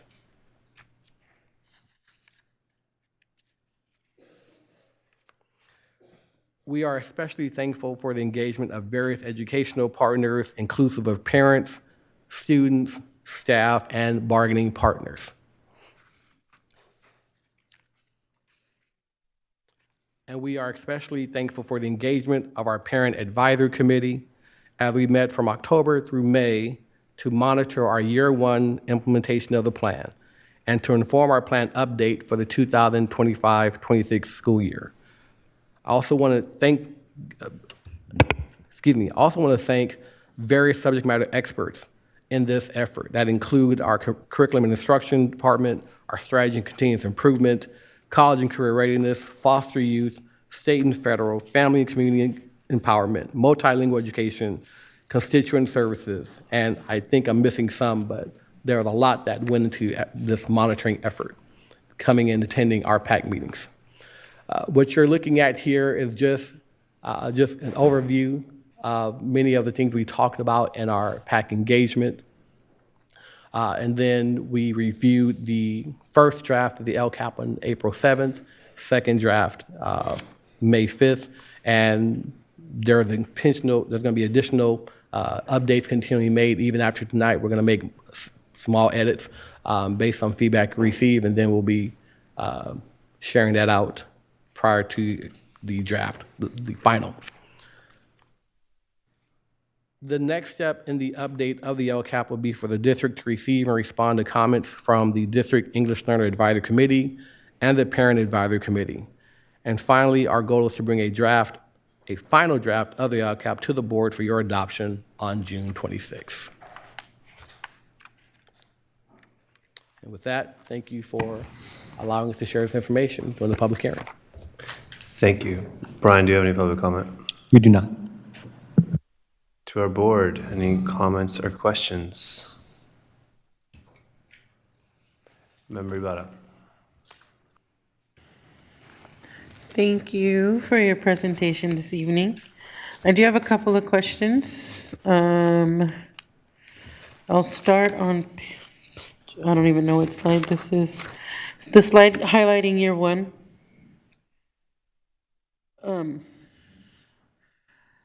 I don't know if this is possible, but I am particularly interested in seeing the percentage of students that we are pushing into accelerated academy, what their graduation rates are and what their dropout rates are after a student is sent from their home high school to accelerated academy. And the reason I ask for that is because for many years I've tried to understand how we're reflecting that when we're looking at graduation rates, because it's important for us to see the students that we're missing that connection with so that we can begin to implement systems that are going to be better. And I don't expect a response from you. This is just commentary. But if you already have an answer, that's cool too. And then looking at the goal 3, welcoming and safety outcomes. I've heard a lot of both here in board meetings and at school sites or in community of some consistency around what safety looks like for them and what that feels like. And then I also hear from committees like our CSAC committee. We hear from Terrence when he reports out on the BAAB. I haven't really heard much from our other committees, but looking at where those overlaps are and how we're bringing those collective advice from those advisory boards and looking at the overlap to integrating it into here as we're looking at the safety outcomes. I hope that makes sense what I just said. It's a lot that I threw at you. And then lastly, kind of just going back to the committees, looking at, I think, moving forward as a district, and this commentary is more for us as a board, really looking at how we utilize the LCAP. It's such a complex and long form or whatever you want to call it. And so oftentimes I think we look at it and it can be intimidating, but I think it's very important for us to take the information we hear from the folks who are coming to these meetings time and time again to create that advice, right? And to bring that advisory to us. How are we using that when we're driving decisions when it comes to things like bargaining and things like when we're looking at decisions that we're making to big changes, right? Like really making sure that we are referencing the work that Ed is doing in the LCAP so that it all falls into place. And I hope that makes sense.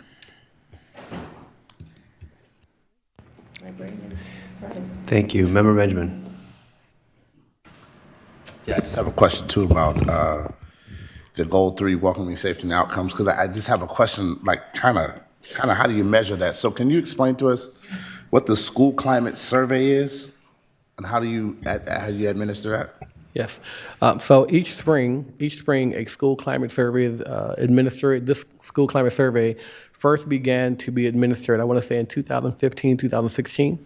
And for me, that's a point of, I'm happy that it's been that old, because many times surveys are administered and people change questions and then you can't measure the data from one year to the next. So our survey has been pretty consistent. And two of those domains on that survey is a safety measure as well as what we call belongingness and connectedness measure.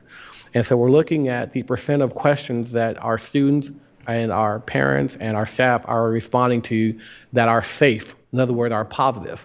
And so each year we're monitoring to see that rate going up, their rate going down. So they are responding to how will they feel safe, or how will they feel connected, and different questions around that. And then we take that information and then we tabulate it and report it out.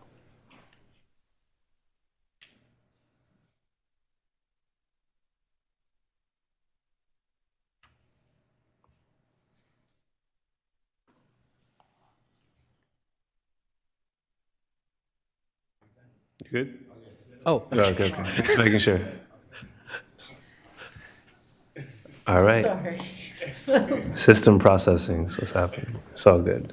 I don't see any other questions, so thank you. Appreciate you. Thank you. All right, next up, we have 11.2, public charter public hearing for dependent charter 2526 LCAP. That's why I'm just Ms. going to read Goldman. it. So, good evening, trustees, Superintendent Allen, SCUSD community. I'm here to present the most current drafts of the locally funded dependent charter school 2025 local control accountability plans for public hearing. The California Department of Education requires that all local education agencies complete and approve a local control accountability plan. As independent LEAs, Bowling Green Elementary, George Washington Carver School of Arts and Sciences, New Joseph Bonheim Community Charter, Sacramento New Technology Early College High School, and the Met must complete their own LCAP separate from the district. SACSA Unified Board is the governing body for these LEAs and must approve these LCAPs. The LCAPs before you were developed over the course of the 23-24 school year and adopted by this board last June. They have been updated to reflect the progress made over the first year of a 3-year cycle. At this point in the process, the documents linked in the board packet are still in draft form. Prior to final approval, they will be finalized and recommended for approval by their local steering committees, so school site councils, et cetera, in additional public meetings. Any questions or comments or concern raised tonight will be shared with local steering committees for consideration, and the final drafts will be brought to you on June 26th. Brian, do you have any public comment? We do not. Thank you. Board discussion? Thank you.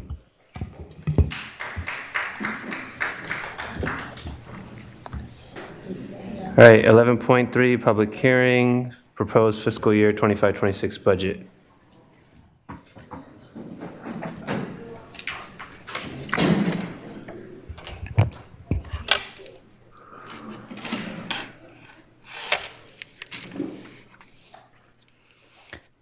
Good evening, President Singh, board members, Superintendent Allen, and members of the community. I'm Cindy Tao, Assistant Superintendent of Business Services. This evening, I will be presenting Agenda Item 11.3, Public Hearing for the 25-26 Proposed Budget for All Funds. Note, the full proposed budget report is available in the board materials and posted on the district website. The report reflects the most recent updates from the 25-26 Governor's May revise and includes detailed budget assumptions, 24-25 estimated actuals, and a multi-year outlook to support the board's understanding of our current and future financial position. As always, our budget is built with our district core values in mind. equity, access, and opportunity. We recognize that public school funding in California has long been inequitable, and our budget decisions aim to confront those barriers, ensuring every student graduates with the broadest set of post-secondary choices. Here's a list of helpful acronyms for anyone who may not be familiar. Here's an overview of the agenda items ahead. We are now in the final phase of our annual budget cycle. Tonight's public hearing is an important step in that process and takes place ahead of the formal adoption, which is scheduled to return to the board on June 26th. If the governor's final state budget is enacted after that date, we'll return with a 45-day revision to update our figures and reflect any changes in funding or budget assumptions. On May 14th, Governor Newsom released the May revision to the 25-26 state budget, which includes a $4.3 billion adjustment to Proposition 98 funding, bringing the total to $114.6 billion. Moving on to the major education proposal, the cost of living adjustment was revised from 2.43% to 2.3%, reflecting a 0.13% decrease from the January 10th Governor's State Budget proposal. While the update reflects a more cautious financial outlook, it reinforces the importance of proactive planning and presents an opportunity for the district to continue strengthening its long-term financial strategy. Expanding on that, there are additional budget planning considerations. The proposed $2.3 billion LCFF deferral would delay a significant portion of the 25-26 funding into the following fiscal year, potentially impacting cash flow. Furthermore, limited one-time allocation for literacy, meals, and teacher stipend provide only temporary relief. These conditions highlight the importance of exercising caution in financial planning and moving forward. It's a lot of information. Moving on to the next section, this slide presents a comparison table of the district general fund projection from the 24-25 second interim budget as presented back in March 14th board meeting to the 24-25 estimated actuals and the 25-26 proposed budget. As illustrated in this chart, you can see that combined unrestricted and restricted revenues remain relatively stable. Overall, there's a slight decrease of 0.3% when comparing the second interim projection to the 25-26 proposed budget. The more notable changes are in expenditures. Estimated actuals for 24-25 shows a 9.6% reduction compared to the second interim projections, reflecting the district efforts to manage resources more strategically. The 25-26 proposed budget continues this trend, with expenditures decreasing by additional 1.2%, reinforcing our commitment to responsible financial planning and long-term sustainability. Please note that these are just projections. Final figures will be confirmed once the 24-25 year is closed and unaudited actual figures are finalized in September.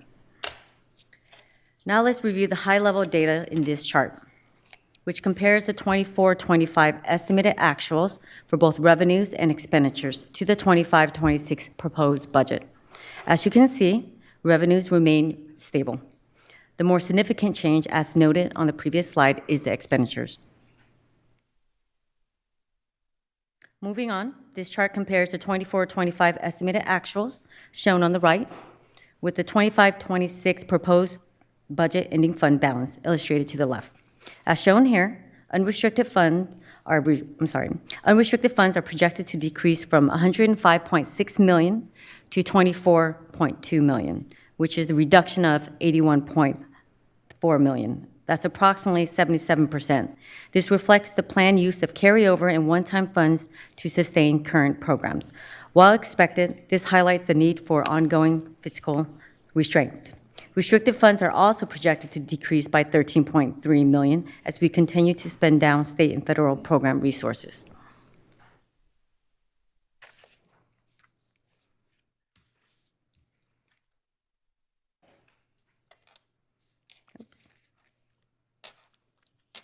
As part of our multi-year financial planning, we incorporate several key budgeting planning assumptions. Here at the table.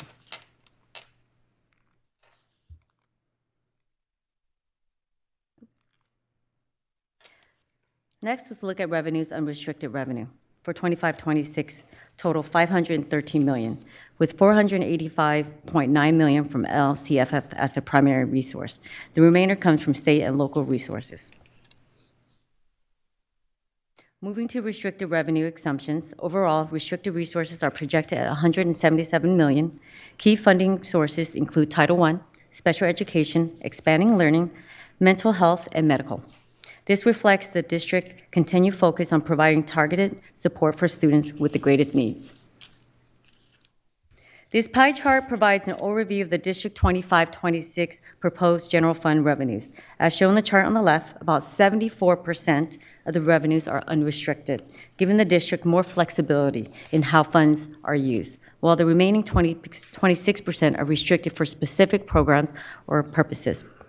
On the right of the slide, you'll see that the majority of our funding comes from LCFF or general purpose revenue. The rest is made of state, federal, and local revenues. This breakdown highlights the importance of LCFF funding in supporting our core operations. Next, this slide outlines the supporting details for the 25-26 unrestricted expenditure exemptions, which are available in the full board materials. I'll provide a high-level overview of these assumptions over the next few slides. Here's our 25-26 restricted expenditure exemptions in detail. Now let's take a closer look at the 25-26 proposed general fund expenditure. On the left, you can see that 57% of expenditure are unrestricted, while 43% are restricted for specific purposes.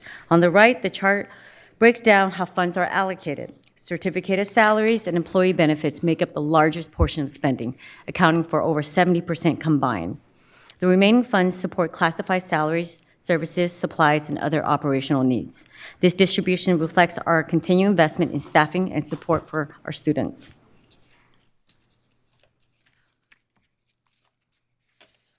The next area we'll review in our multi-year projections. While the district remains solvent in 25-26, the projections for 26 and 27 and 27-28 are concerning, showing as expenditures are projected to outpace revenues.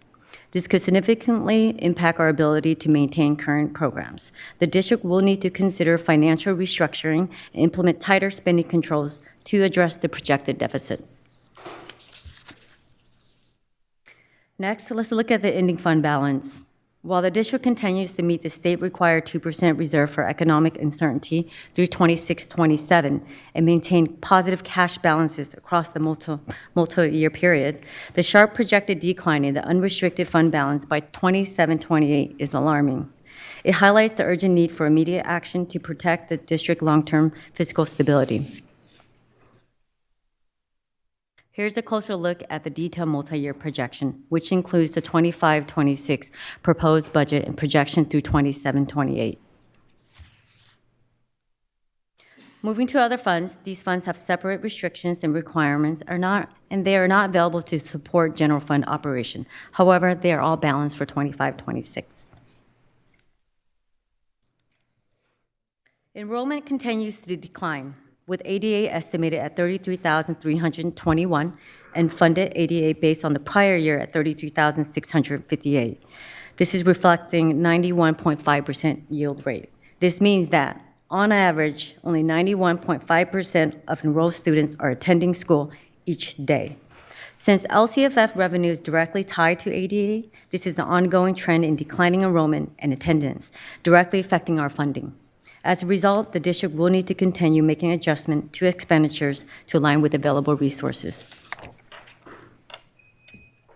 Moving to our next topic, the district continues to make required contribution from unrestricted to restricted program to cover funding funding shortfalls. 25-26 proposed budget contribution for SPED is $124.2 million and $22.28 to routine restricted maintenance.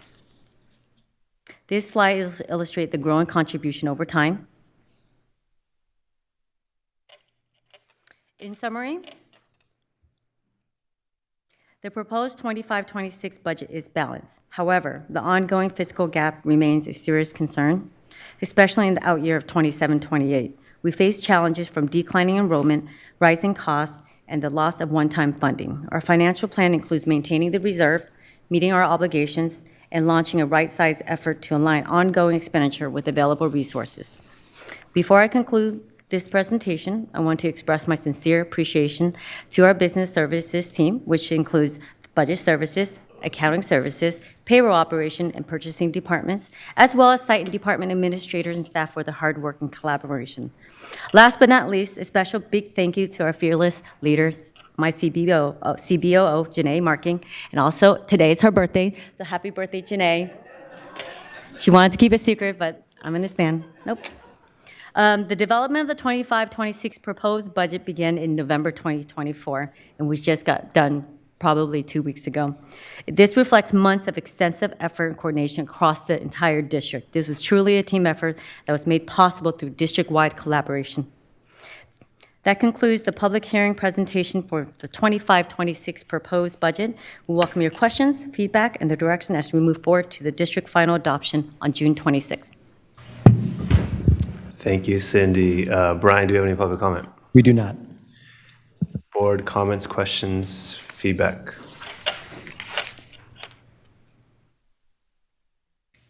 Okay. All right. Happy birthday, Janae. We'll sing to you later. Thank you, Cindy. Thank you.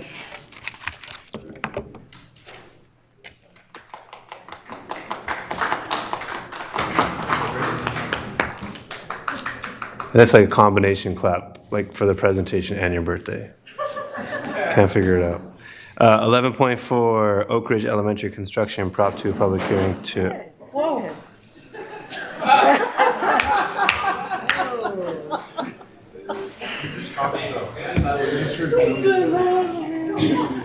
I need fell asleep. So, birthday drinking over here.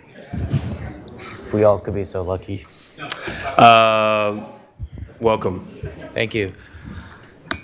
President Singh, members of the board, Superintendent Allen, I bring to you public hearing opportunity for construction approval for the Oak Ridge Elementary School.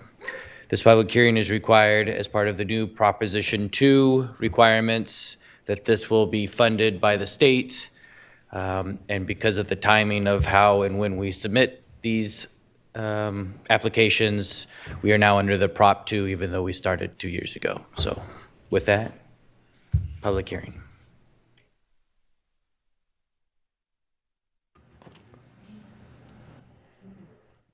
Do we have public comment? There are no comments. There are none. The hearing is commenced. And do we have questions? Do we need a motion? I don't think we have to approve anything. Oh, we do. Oh, yeah, we do. Sorry, I lied.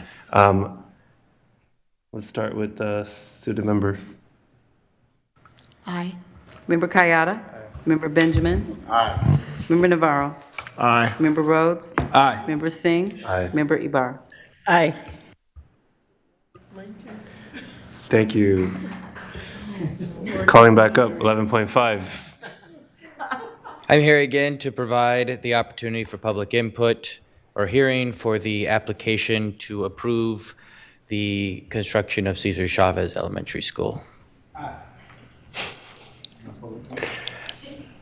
There's no public comment. Do we have any questions or concerns up here? Okay, wonderful. Let's go to a vote. Student member. Aye. Member Kayada? Aye. Member Benjamin? Aye. Member Navarro? Aye. Member Rhodes? Aye, you gotta say aye more enthusiastically about this one. Aye. Go on, everybody's like aye. Okay, aye. Member Singh? Fully supported. Member Ibarra? Aye. Is that better?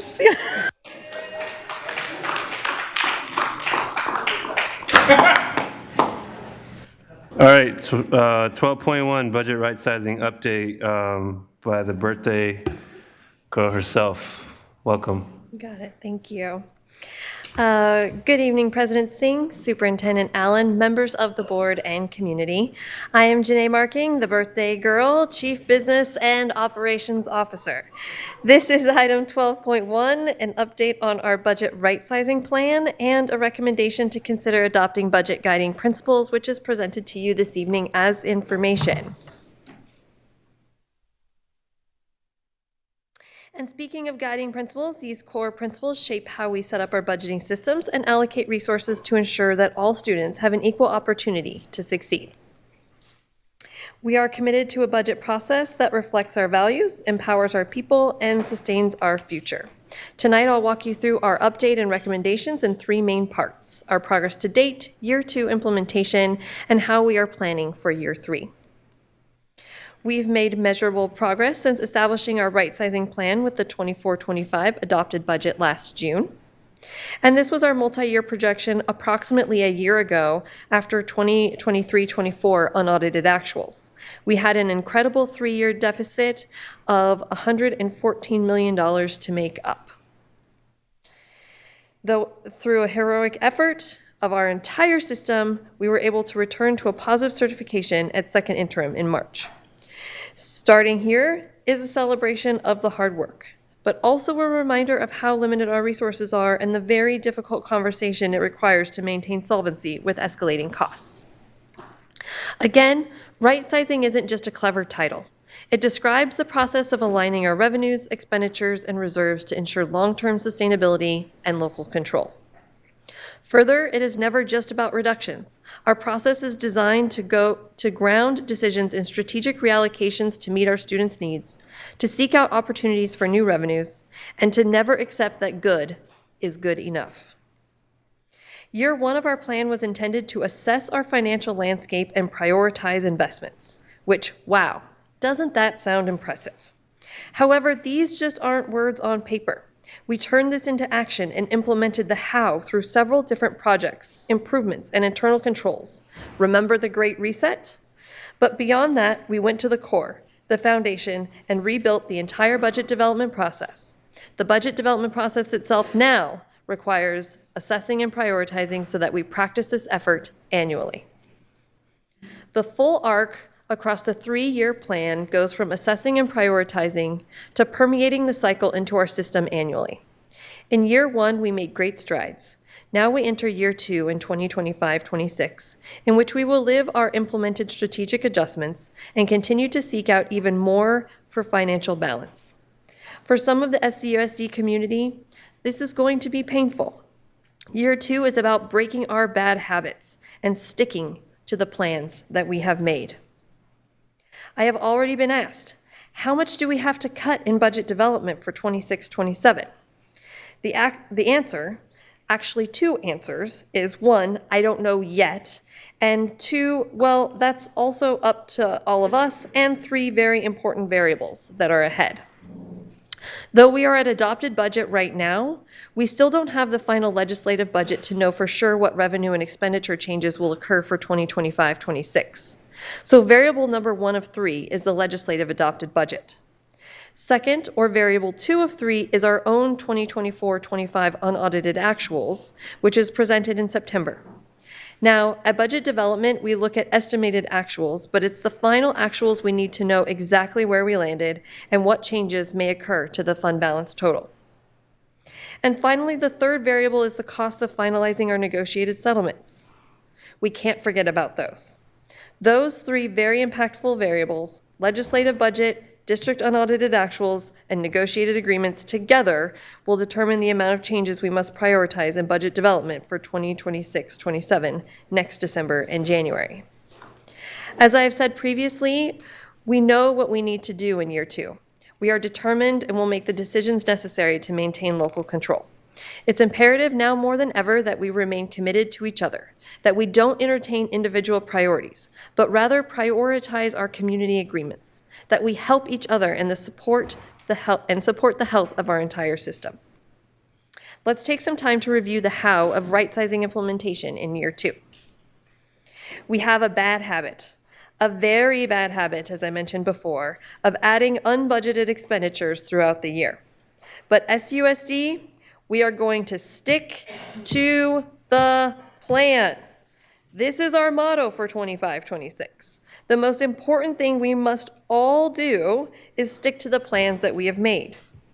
And if any plans are changed, it is done without adding more expenditures to the budget. This is because the budget should be a mirror of our plans, and our plans should be reflected in the budget. I'm telling you, this is going to be painful for some leaders, but we will support each other, and if needed, I give great budget hugs. Caution. Before we proceed, I want to highlight again that our 25-26 budget includes a one-time disbursement from our OPEB trust. This is a strategic recommendation to bridge our efforts for solvency and positive cash flow as our work comes into focus. It is not our intention to use our long-term investments for short-term stability, and it is our every hope that throughout the year, we will make enough adjustments to our budget priorities that we won't actually need to even use this measure. We all have to be on the same page that our budget doesn't have perfectly sunny skies. There are clouds in our budget, and it's up to us to make sure that it doesn't turn into a natural disaster. I return to the growth of our contribution as a caution as well. It's absolutely imperative that we find more efficiencies within our special education programs to ensure delivery of services with a more stable cost model. In year 2 of our right-sizing plan, we know what we need to do. We need to stick to the plan, we need to be aware of the stopgap measures we've already taken, and we need to press for improved efficiencies in our programs. As the design of the budget development process was the primary implementation or how in year 1, I recommend budget guiding principles as the implementation or how of year 2. Not to say it is our only strategy, but is our primary control to staying on track and increasing transparency if and when there are changes to the budget. The intent is that these guiding principles will be adopted by the board on June 26th alongside the 25-26 budget as part of our right-sizing and systems realignment vision. They are meant to be transformational for financial decision-making, resource allocation, and improved internal controls. These were previewed to the board in public on March 20th and again appear tonight as an information item for feedback prior to the board considering adoption later this month. These are the 4 primary pillars that the guiding principles are organized within. Each of these has specific principles outlining improved controls, transparency, and fiscal systems. In the next few slides, I will summarize and highlight elements of the recommended guiding principles. For a full review of the recommendations, please refer to the attachment included in the board packet. First, budgetary decisions should align with our district's strategic priorities as outlined in the Local Control and Accountability Plan. Thank you, Dr. Eldridge, for keeping us on track. Specific recommendations apply to staffing, operational expenditures, and travel policies. Within staffing, I just want to provide one note highlighting the guiding principle around all positions approved by the board. With the lack of summer board meetings, staff will not delay hiring for positions related to classrooms or student services, and all positions, of course, will come to the board, but we're not going to delay making sure that our classrooms are well staffed.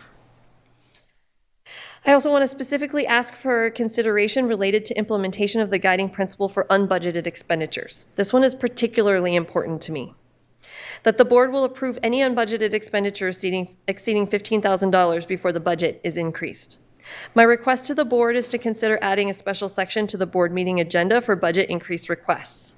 My personal recommendation is that managing budget additions as another consent agenda item does not establish enough gravity or transparency to the request, where a standalone item might. Within the second pillar, budget allocations must ensure fair access to educational opportunities for all students. Next, our commitment to fiscal responsibility ensures that budgeting decisions are sustainable. And the final pillar, continuous review and improvement. To ensure ongoing effectiveness, our budget process will be continuously evaluated.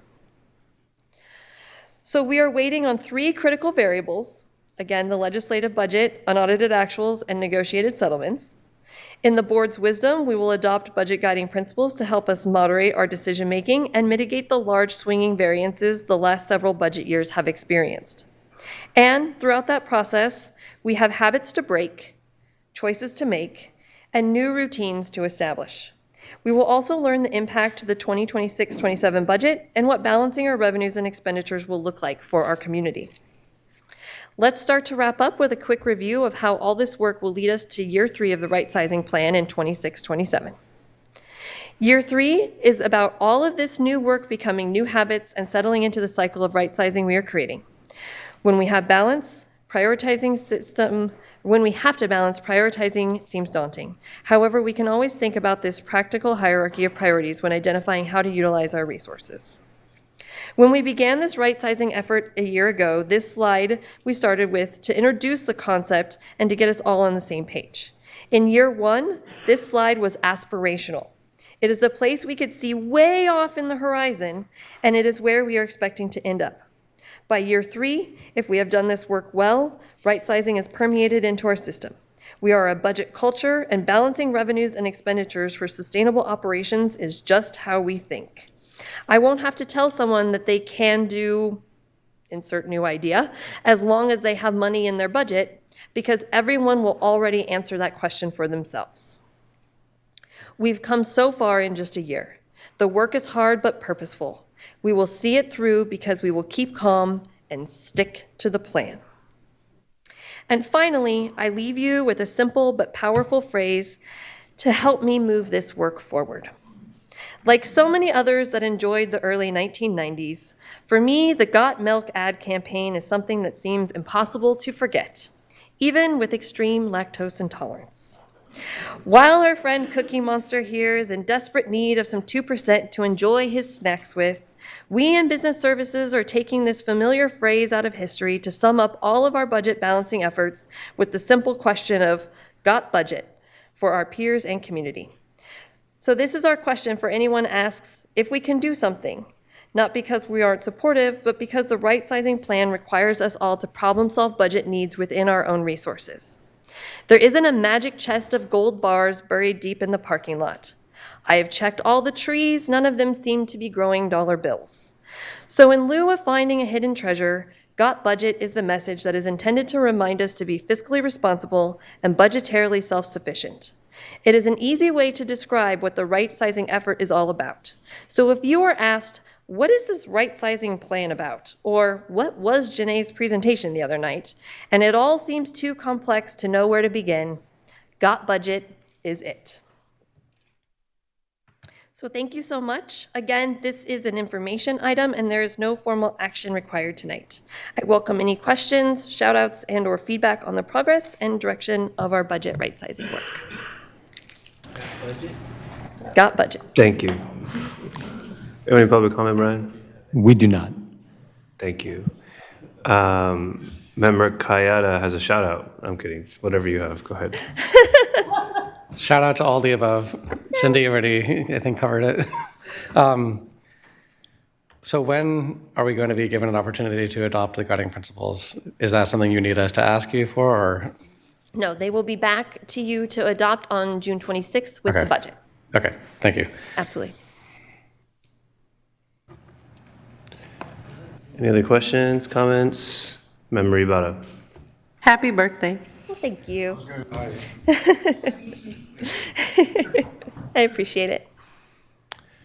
All right. Thank you. Thank you. Have a nice evening.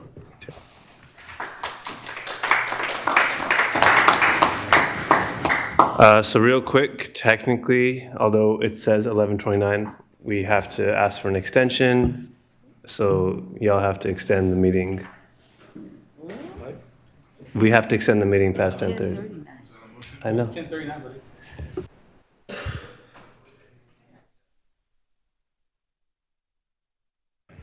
I'll move to extend the meeting. Just do the thing. I guys. second. Just all in favor. Aye.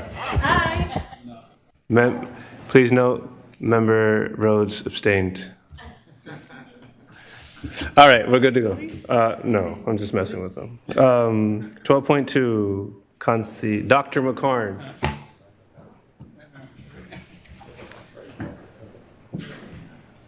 Hi, Concy McCarn, your Chief Human Resource Officer and Lead Negotiator. Good evening, good night, Board, Superintendent. I'm here to introduce Christina Pena, who's going to talk with you about our Declaration of Need to help ensure we are as fully staffed as we possibly can be for the first day of school. All right. So, clicker. Okay. So, good evening, President Singh, Superintendent Allen, board members. I am Christina Pena, and I'm the Audit and Compliance Analyst for Human Resources. I'm here this evening to present for the board approval the annual declaration of need to be on file with the Commission of Teacher Credentialing for the 2025-2026 school year. So on this slide, you can see the trends of previous year's requests for the declaration of need for our school district. This slide displays the credential areas for limited assignment permit requests. The number in green is going to be the request that we had on the Dawn last year. The number in red is going to be the actual requests we submitted to the commission this year. And then the blue is going to be the number that we are requesting on the declaration of need for this school year. This slide is the specified subject areas for the single subject limited assignment permits. And then this slide is the breakdown of the common types of emergency permits based on the historical data trends. In addition to the examples that are shown, we have two frequently requested permits as well. One is the cross-cultural language and academic development permit, which is also called a CLAD. That averages about 15 to 20 requests per year. And then we also have a bilingual authorization. Typically, we request about one or two of those this school year. Here we have an update of our recruitment and retention efforts for the 2024-2025 school year. We had 58 open contracts this year. That's collaboration with universities and the county, Sacramento County Office of Education. We had 3 out-of-state educators this year. We had 4 transitional kindergarten teachers, 15 bridge residents, 2 teachers completed a special education residency program with Sac State, and we had 1 resident that completed with Sacramento County Office of Education. We're currently in development of a stronger relationship with Sac State to help our recruitment with the speech and language pathologists also. So the staff recommendation is to approve this agenda item. Similar to prior years, this request provides the district the needed flexibility to fill in identified areas and allow educators that meet minimum requirements the support and time needed to complete the requirements for their credential. Any questions? No public comment. Couldn't even ask. Do you have any questions from the board? All right, thank you. Let's go ahead and start with student member. Aye. Member Kayada. Aye. Member Benjamin. Aye. Member Navarro. Aye. Member Rhodes. Yes. Member Singh. Yes. Member Ibarra. Aye. Thank you. Thank you.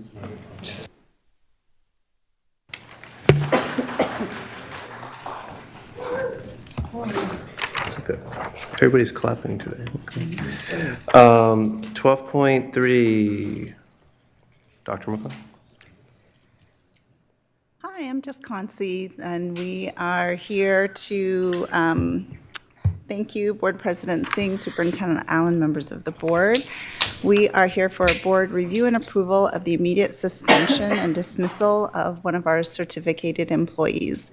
The employee has requested an open session conversation, and so that's what we are here for this evening. All right. I guess I just should say something. So on this item, just for our board's matter concerns the board's review and request, as he just stated.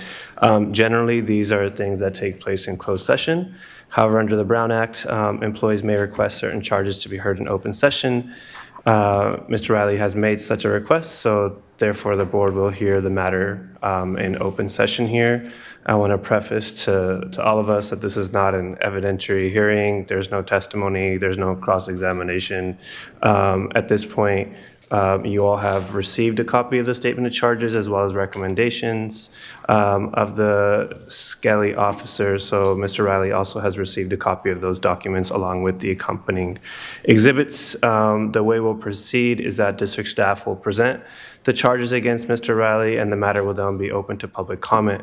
Mr. Riley and any other interested member of the public may speak during this portion of the agenda. All speakers, including Mr. Riley, should choose to do so. We'll have the general limited minutes that we provide for public comment. At the conclusion of public comment, the board may recess briefly to close session for deliberation and to vote, and then the final vote will be reported out consistent with our regular practice as if this had taken place in closed session. So, Kansi, take it away. Thank you. Good evening. As Board President Singh summarized, district staff has issued Mr. Riley a notice of intent to dismiss, placement on immediate unpaid suspension pending the outcome of disciplinary procedures and statement of charges. So the entire process will continue as it usually does. You all have copies of that document, including all exhibits that were included in the charges. It's quite comprehensive, so I will not go into further detail about the underlying allegations other than to reiterate that it's a result of misconduct summarized in that document.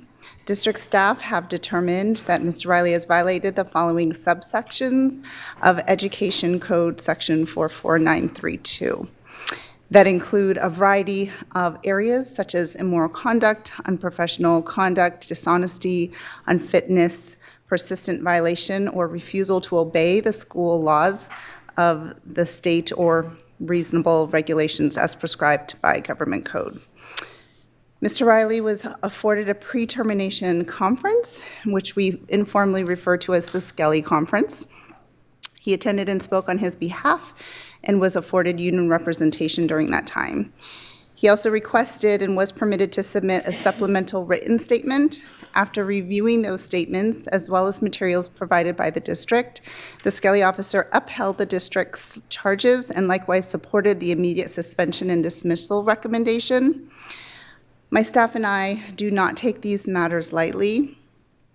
However, we believe that these charges are in the best interests of students and staff and promote safety, a workplace free from harassment, professional standards that should be in place, and physical and emotional well-being of all of our students and employees, a positive school climate. So our recommendation is that the board approve the charges in their entirety. Thank you. Brian, do you have any public comment? We do not.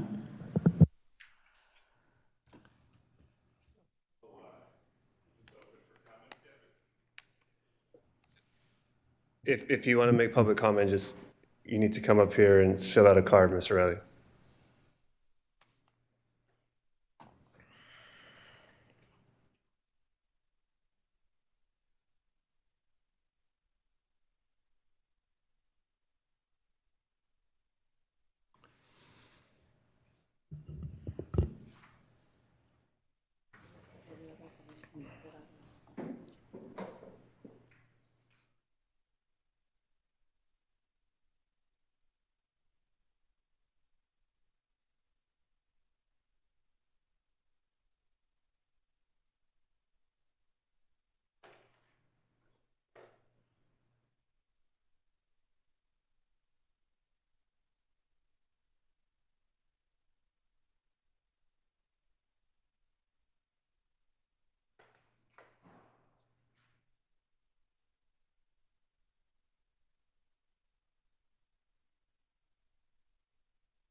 Come to the podium. Patrick Riley. Coming up.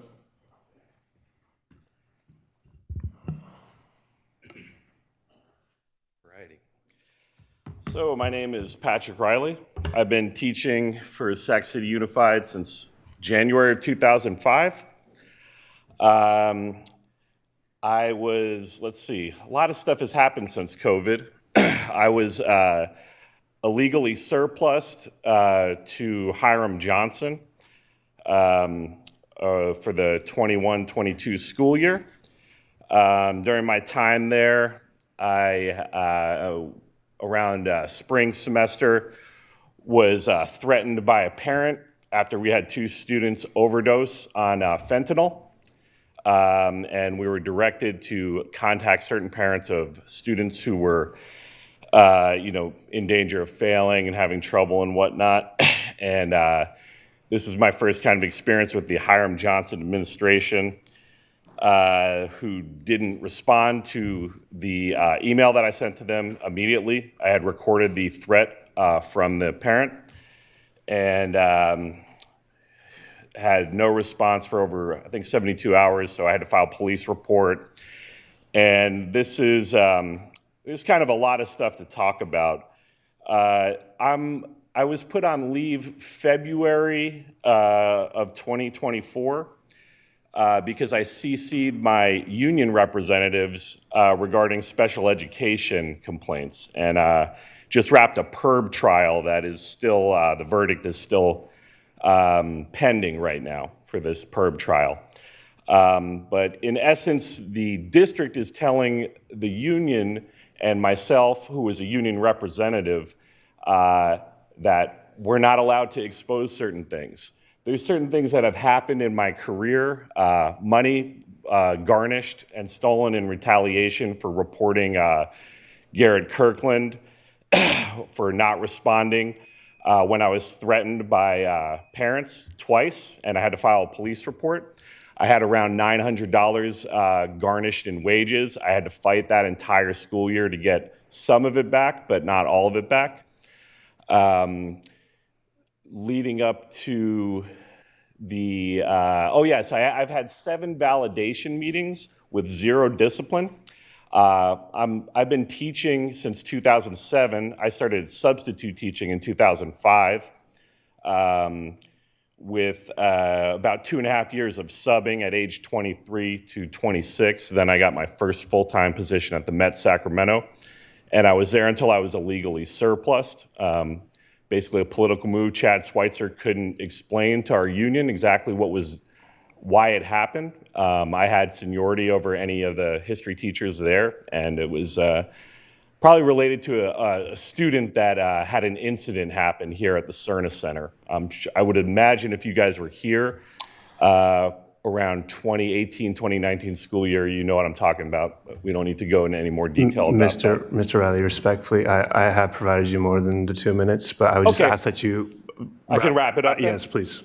Okay, so before the PERB trial started, Sac City offered me a bribe to sign a non-disclosure if we didn't go to trial.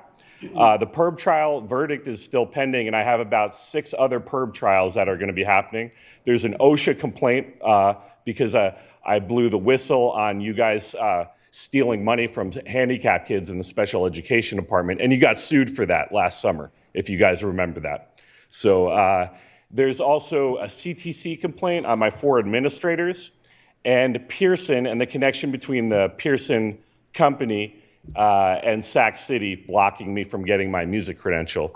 Beyond that, there's several other complaints with different departments. I've been on paid admin leave for 17 months, while my students have had a substitute teacher. So you've paid a substitute and paid me full salary, because you know that when you take me off paid admin leave, this whole case gets opened up to the DOL, the Department of Labor, the DIR, and a huge number of other jurisdictions. The EEOC and the CDE have not responded to several complaints.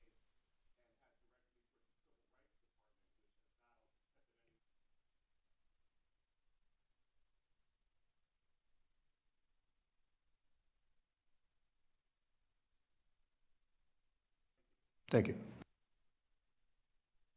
There, public comment? We do not. All right, so we're gonna go into closed session real quick. We're just going to go to this room back here. All right? We'll be back.